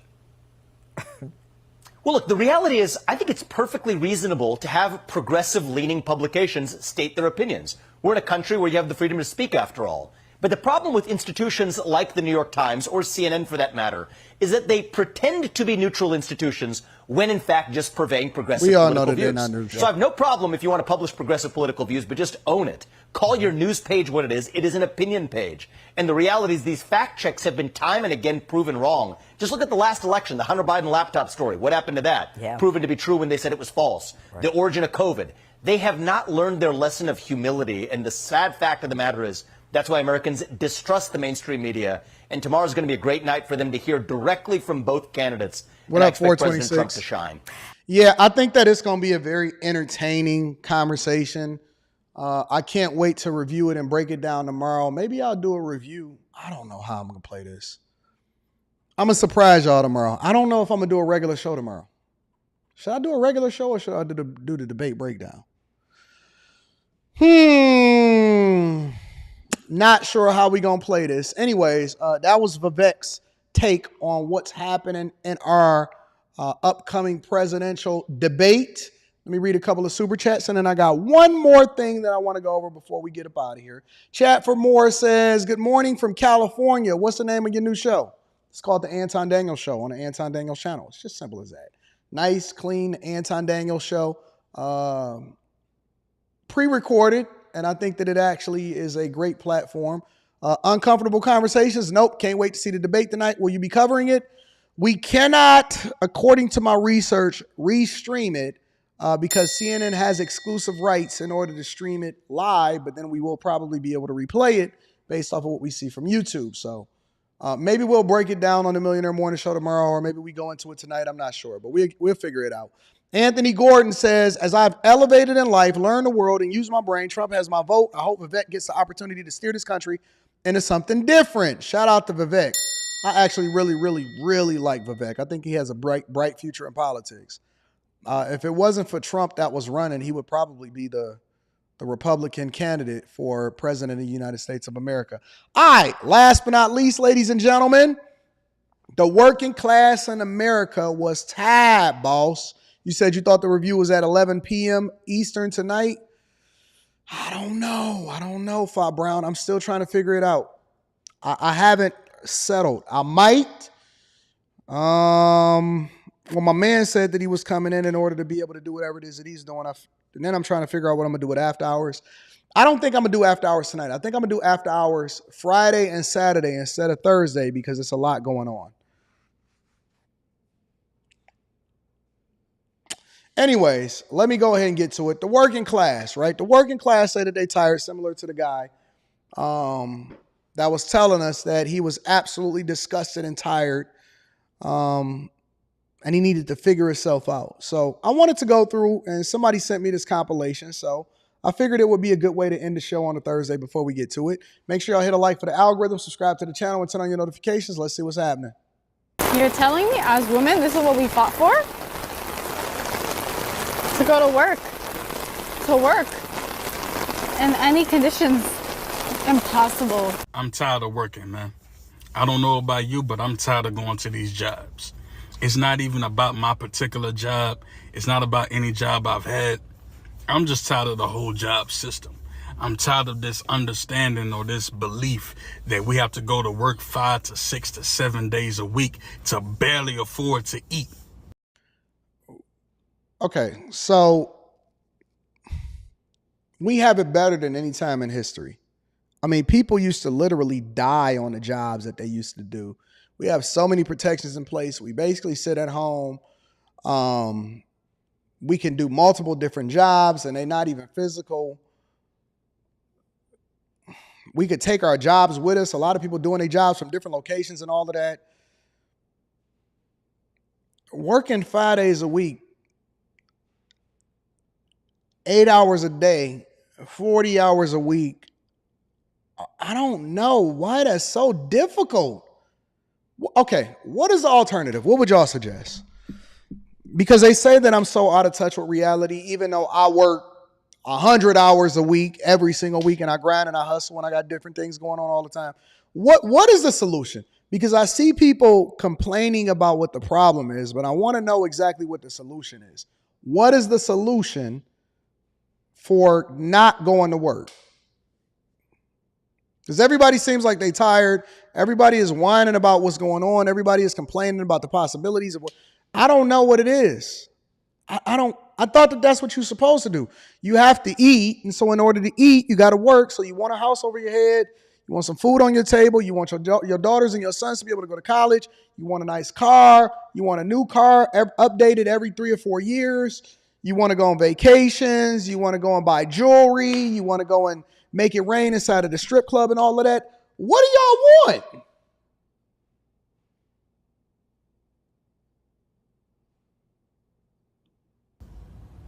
I mean, who made these rules? Why do we do these things? Who made it to where someone told us, yeah, 40 hours a week or more, you're going to make this amount and you're going to work this difficulty. You're about, 65, and then you're going to retire and maybe barely have a fucking enough to actually survive. And then guess what? In about 2 or 3 years, you're going to die. Or you're going to die before you even fucking hit 65. I digress. I don't know about you all, but I'm tired. I'm sorry. I can't be around these type of people in real life. I'm glad that I get to distance myself and react to it on the internet because I couldn't be around these type of people. These type of people, they would drain you in real life. You would be like, oh man, he not the life of the party. This dude always angry. He coming in tired all the time. He bothered. He ain't getting enough sleep at night. Maybe he having problems at home with his woman or something like that. But I can't be around these type of people at night, man. I mean, in my real life because I don't know, man. Sometimes I get a little emotional. Sometimes you gotta make yourself laugh in the pain. I'm tired, bro. I don't know about you, but I'm tired, man. Yeah, and at this point, it's just like, dog, it's not even about looking for another job. I'm tired of looking for jobs. I don't even want to put in a job application. I'm tired of Indeed. I'm tired of ZipRecruiter. I'm tired of people scamming you. Oh, we got this job for you, but it's really not a job. It's some job in Malaysia or Asia or somewhere overseas. You don't even speak the language. Man, I'm tired, man. I'm tired. Some people will say, oh man, that means you lazy. I don't give a fuck. If that makes me lazy, oh well. Oh well. What would the you do all message day? throughout a lot of these videos are pretty much the same, but I think a lot of people are just exhausted with the way the economy is right now. But I don't know. Let me know what you think. I am so tired of working. Like, how am I such a baddie? I work hard. I invest in myself. I chase my dreams. I don't sell pussy. I do. She said, how am I such a baddie? How am I such a baddie? All of these great things. And then it's like, I'm looking at all the girls on TikTok, flying on jets, living life, luxury life, all in Dubai, living a good life, working hard. And I'm just like, just trying to. Who gonna tell her? Who gonna tell her? Y'all gonna tell her or you want me to tell her? All of the ones that's flying out and going to Dubai and going to all of these places and these exotic locations and even here in the United States of America. Do y'all want me to let her know what's going on or do you want me to? Because listen, they working. They working too. They working too, but except for they got to smell some doo-doo. Especially over there in Dubai. Especially in Dubai. Yeah, facts. Facts. 100% facts. Getting pooped on. You know what I'm saying?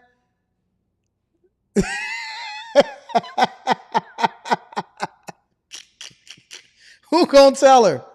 You want that life or no? You want that life? You want me to tell her? Let me fast forward because she said she a baddie. She says she a baddie. Hold on, let me see. You can get that life too, baby. All the girls on TikTok, flying on jets, living life, luxury life, all in Dubai, living a good life, working hard. And I'm just like, just trying to stick to the traditional way, chase your dreams, focus on yourself. Hell no, I want a nigga with some money too. Come take care of me. I work hard, I deserve it. I want a nigga with some money, because me doing the right thing ain't enough. They got to change the motherfucking retirement age. It's got to be like 45 now, because I'm tired. I'm fucking tired. I'm done. Everybody tired. I am so fucking done. I don't want to work my whole entire life to work. Maybe guys need to start. I got an idea. You know how a lot of times, because these are conversations that we have on the Anton Daniels channel, a lot of times we talk about how it's younger to get them young and virgins and stuff. Maybe you need to get them wore out. Because once life beat them up a little bit, depends on what you're looking for. If you okay with the car having a few miles on it, because some people don't want a new car. Some people don't want a new car. Some people like to make sure that they can get a better value for the car that somebody else may have dogged out a little bit, but you already took the hit on depreciation and you ain't got to worry about, the cost of the car going down too much more, but it's reliable and you can ride it all day long. Just change the tires, change the oil, make sure that you get new spark plugs, and then keep that thing in rotation. Ain't even got to change the transmission until you get to a certain mileage. Maybe the play, I don't know, I'm just throwing it out there. Maybe the play is to wait for life to beat them up. And then once life kick their butts and they start talking like this, I'm tired, boss, I'm tired. Now you're going to get a little bit more submissive, a little bit more submission. Now they're going to play ball. Okay, so he dogged you out. You made his life a living hell. You got divorced over here. You ain't got no retirement. It's tough out here, tough out here for. Oh yeah, she gonna fall right in line. Now she gonna fall in line. Yeah, you can get you 3 of them for the price of 1 now. At this point, and listen, once these cities start filing for bankruptcy, inflation start hitting real bad. You have another recession or a round of layoffs. You ain't gonna get no more mouth out of her. You ain't gonna get no more mouth out of her. All that depreciation, gone.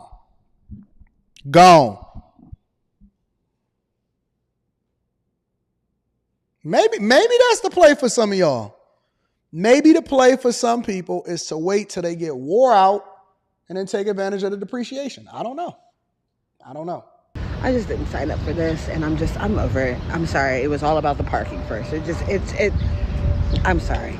I apologize. I don't want to make nobody's day negative, okay? Have a good day. Y'all, I'm fucking tired of working. Really am. One day out of this fucking year, I just need to wake up to something good. Like, oh, you don't gotta work no more. You could pay off your fucking debt. You could get a house, get a car. Tired of living this fucking 9 to 5 and these fucking people at the fucking jobs being bullies, and I'm just fucking sick of it. I'm sick of waking up every day and not feeling fulfilled. I'm sick of waking up every day on a fucking routine, a schedule, and I'm not even doing nothing with my life but fucking working. I can't even be on TikTok or nothing because I'm always fucking working. I can't become an influencer or give back to my YouTube or do any fucking thing because I'm always fucking working. Then she used the F word a lot. These fucking jobs don't even fucking appreciate you for even coming in to work. You get there and they all got fucking attitudes. You getting other people fucking negative energy. People don't know how to wake up on the right side of the fucking bed. They always waking up on the wrong side. Then they got an attitude with you. Then I'm just here for the check, bitch. I'm not here for your fucking attitudes. I'm not here for the fucking rude ass customers. Like, fuck work. All right, her mouth is a little hot. Let me get to the next one. Fucking nightmare. I don't even mind working. I think the thing that makes it fucking worse and makes it miserable is that I know. What's up with all of these women with these potty mouths? Jesus Christ. Deep down in my little itty bitty heart, that I know that we should just be people of the land, coexisting, living together, fucking in perfect harmony type of shit. But instead we're all stressed and struggling. Like, so maybe someone here on TikTok can answer this question for me, because I cannot figure it out and I am so frustrated.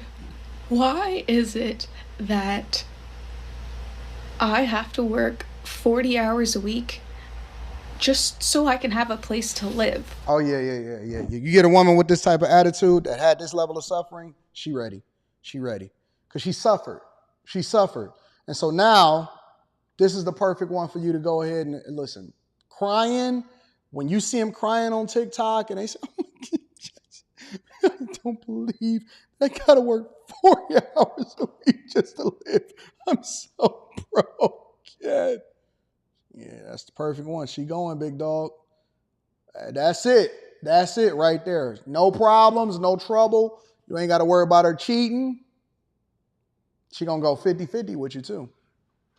40 hours a week makes me $2,000 a month, and my rent is $1,660. Yep. So I work 40 hours a week so I can have a 2-bedroom apartment and an extra $300 a month. Like, it doesn't cover my phone, internet, food, you know. She going. She ready. It's hard out here for a pimp. So not only do I not have any extra money, but just working makes me so exhausted that I don't have time either. Like, I get off work at 5:30, come home, and I'm just so tired. I'm so tired that, like... Oh, she ready. That's the perfect one, y'all. Hey, y'all. We got... Hey, we got one. Hey, Clevis, we got one over here. Hey, go ahead and get her TikTok. Go ahead and send her a message on TikTok and Instagram. We're going to go ahead and get her on Black Couch, and we're going to get her going. Yes, we do. We got one, boss. Hey, boss. She towing a gun line. We got one, boss. Anything that I need to do outside of work, I then just push off to, like, the weekend. And I'm like, I'm just too tired to do this after work. And then this is how you play it, fellas. If she started to get a little bit entitled and feeling like she privileged, like, you know what? I ain't even tripping. You know what? You go ahead and do what you think do what you think is best.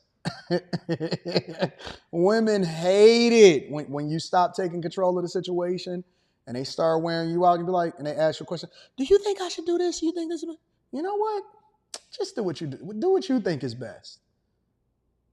They start getting scared. Am I losing them? Is there somebody else that's available? Then they start getting in line. Oh, I made you something nice. You know what? I'm not even hungry today. I got a lot of work to do. But I tell you what, you go ahead and you do what you think is best, and then I'll catch up with you later.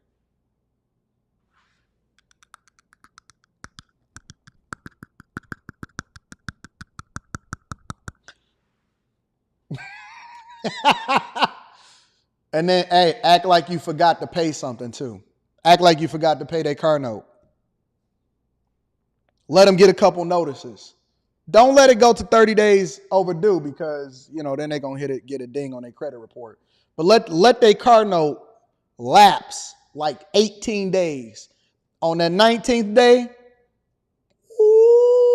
gonna come in with a whole nother now your stuff, you make sure you pay your stuff off, right? But for theirs, you make sure you keep them with a car note. And then let it go into like day 19. By day 20, attitude change. Completely different perspective. Attitude change.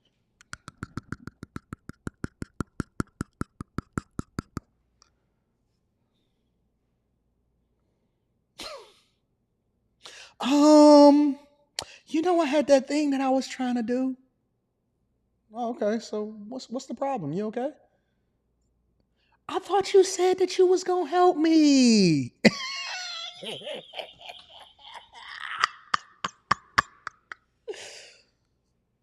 You know what? Oh man, I just been so busy. I tell you what, remind me later on tomorrow.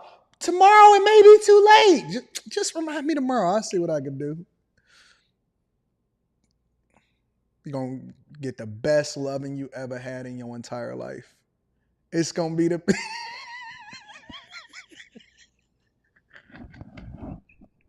Ain't it Friday? It ain't Friday yet. It's still Thursday.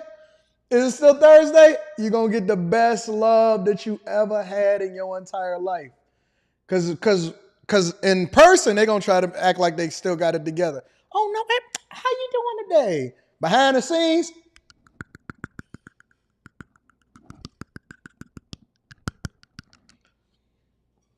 By day 23, broken. Humble pie. I don't care if they working or not. Humble pie. It's hard out here for a pimp. They're going to be crying like this. Hey, boss, we got one on the gun line. She ready. Work, I'll wait until Saturday. So then I end up with so much to do on the weekend that ends up having to be split into 2 days. So I have to do stuff on both Saturday and Sunday. Look, see? So then I don't get a day off. I don't get a day to relax. I don't get to decompress. So it is really like working 7 days a week, constantly. And I don't want to do that anymore. When they voice start wiggling, it's over.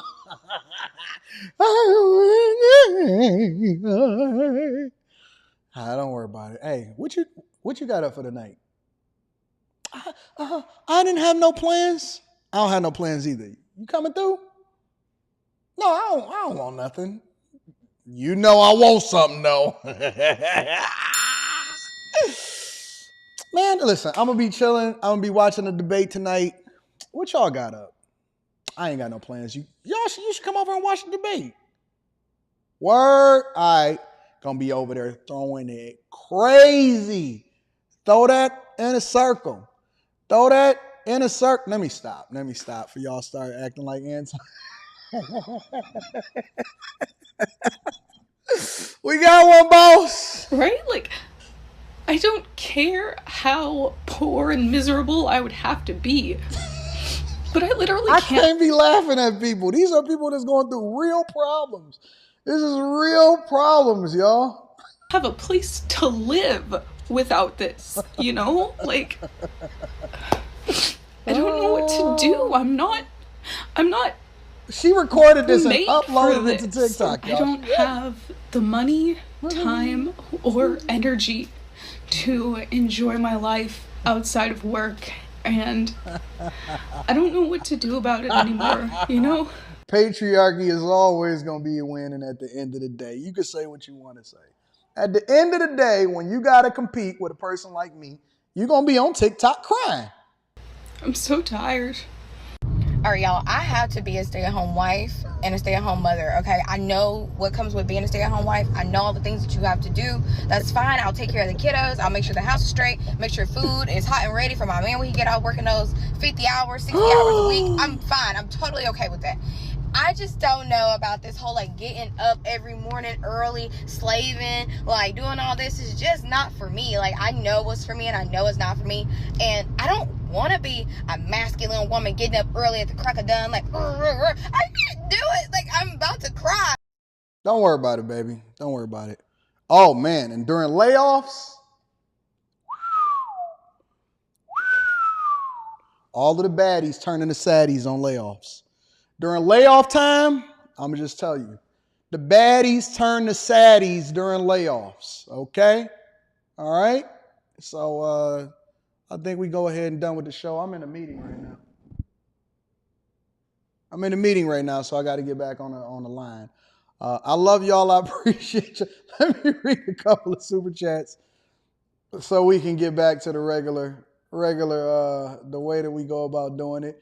Shout out to my dog, Five Brown says, yo, AD, it's pronounced Vivek like cake. What? Not Vec. I know it's Vivek, right? Vivek Ramaswamy. I don't know. I could be off. Who knows? Ancient Man. An ancient man says, I'm a trucker. I have a physical job, not as bad as my last trucking job, which is in pain. I was in pain, but I make plenty of money. If I travel it 500 more, all of this belly aching from youngins at my age of 46 is a trip. I don't know nothing about real work, bro. They ain't never had to really grind. Couldn't find your email, but you can view the continuous plan I'm on YouTube. Send it to me, AntonDaniels413@gmail.com. Somebody drop my email inside of the chat. Shout out to you, Kim One. I appreciate you. Beast University says, God did. He said, gotta work to the sweat of our brow. That's a fact. Blame it on Eve. You know what I'm saying? Mr. Lot says, oh, okay, so refurbished. Yeah. Just as good as new. Just slightly refurbished. Jimmy Andretti says, AD, I think social media and reality television has people thinking life's supposed to be vacations and brunches. It can be if you're in the bind. If you submissive. Seminole 2014 says she in the bind. Someone come get her to Bind Fixers LLC. I'm about to start that. I'm about to buy I'm in the bind, Nate. I'm about to buy that domain name. Feminism is great, straight strong, lady, said Kid Chameleon. Shout out to y'all. Classy B says she in the bind, Nate. It's bad out here in these streets. It's hard out here for a pimp. We got one coach. Hey, we got one crossing the gun line, boss. Beast University says work smarter, not harder. That's the key. Lil Black, most women don't want to work at all. Let's just be honest. Lil Black Duck 2001 says, I'm tired because I'm building a business and working long hours at my day job. D-shame that folks don't have the drive to build their own. We'll build it for you. Take your little flight over in Dubai. Fix that. Ash says, welcome to feminism. The chickens are coming home to roost. Older, modern, Western women are definitely the play. Younger Eastern women is the alternative play for younger submissive wife in today's society. Ash, I'm starting to figure it out. I got a different perspective now. I got a whole nother mindset now. Mr. Lai says, when her tone goes from city girls to Adele, you got her, boss. You got her on the gun line, boss. Latrell M says, don't be upset for the results you didn't get, for the work you didn't do. My dog Ash came through again and says, 80, these women today are so lucky we and other great men bag chasers are successfully married. We will be a beat.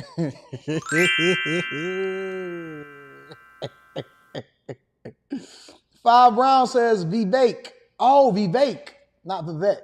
Vivek. Okay, all right. Thank you, Five Brown. Thank you. A little humble, pray you're on the streets. Anyways, I hope y'all enjoy the Millionaire Morning Show. I know we do things a little bit differently. We off the cuff. We make a lot of jokes. We get distracted, but we ultimately want to bring value into y'all lives. I love you guys. I appreciate y'all. Hopefully, y'all subscribe to the channel. Make sure you subscribe to the Anton Daniels channel, the Millionaire Morning Show, and more importantly, make sure y'all tap into the Millionaire Morning Show. Not the Millionaire Morning Show. The Patreon. Link is in the description as well as pinned to the top of the chat. I still got to figure out how I'm going to play this tonight. I would prefer to do after hours tonight, but then I'm going to have a long morning. Let's bank on doing after hours tonight, y'all. Let's bank on doing after hours tonight. I love y'all. I appreciate y'all. Hopefully, y'all find value in what we do over here in the Millionaire Morning Show. I don't know if we're going to do an alternative show. We just going to wing it. We're going to figure it out when we wake up, but we definitely going to do a show tomorrow. I love y'all. I appreciate y'all. This is the greatest show on earth, bar none. I'm going to holler at y'all later. Peace.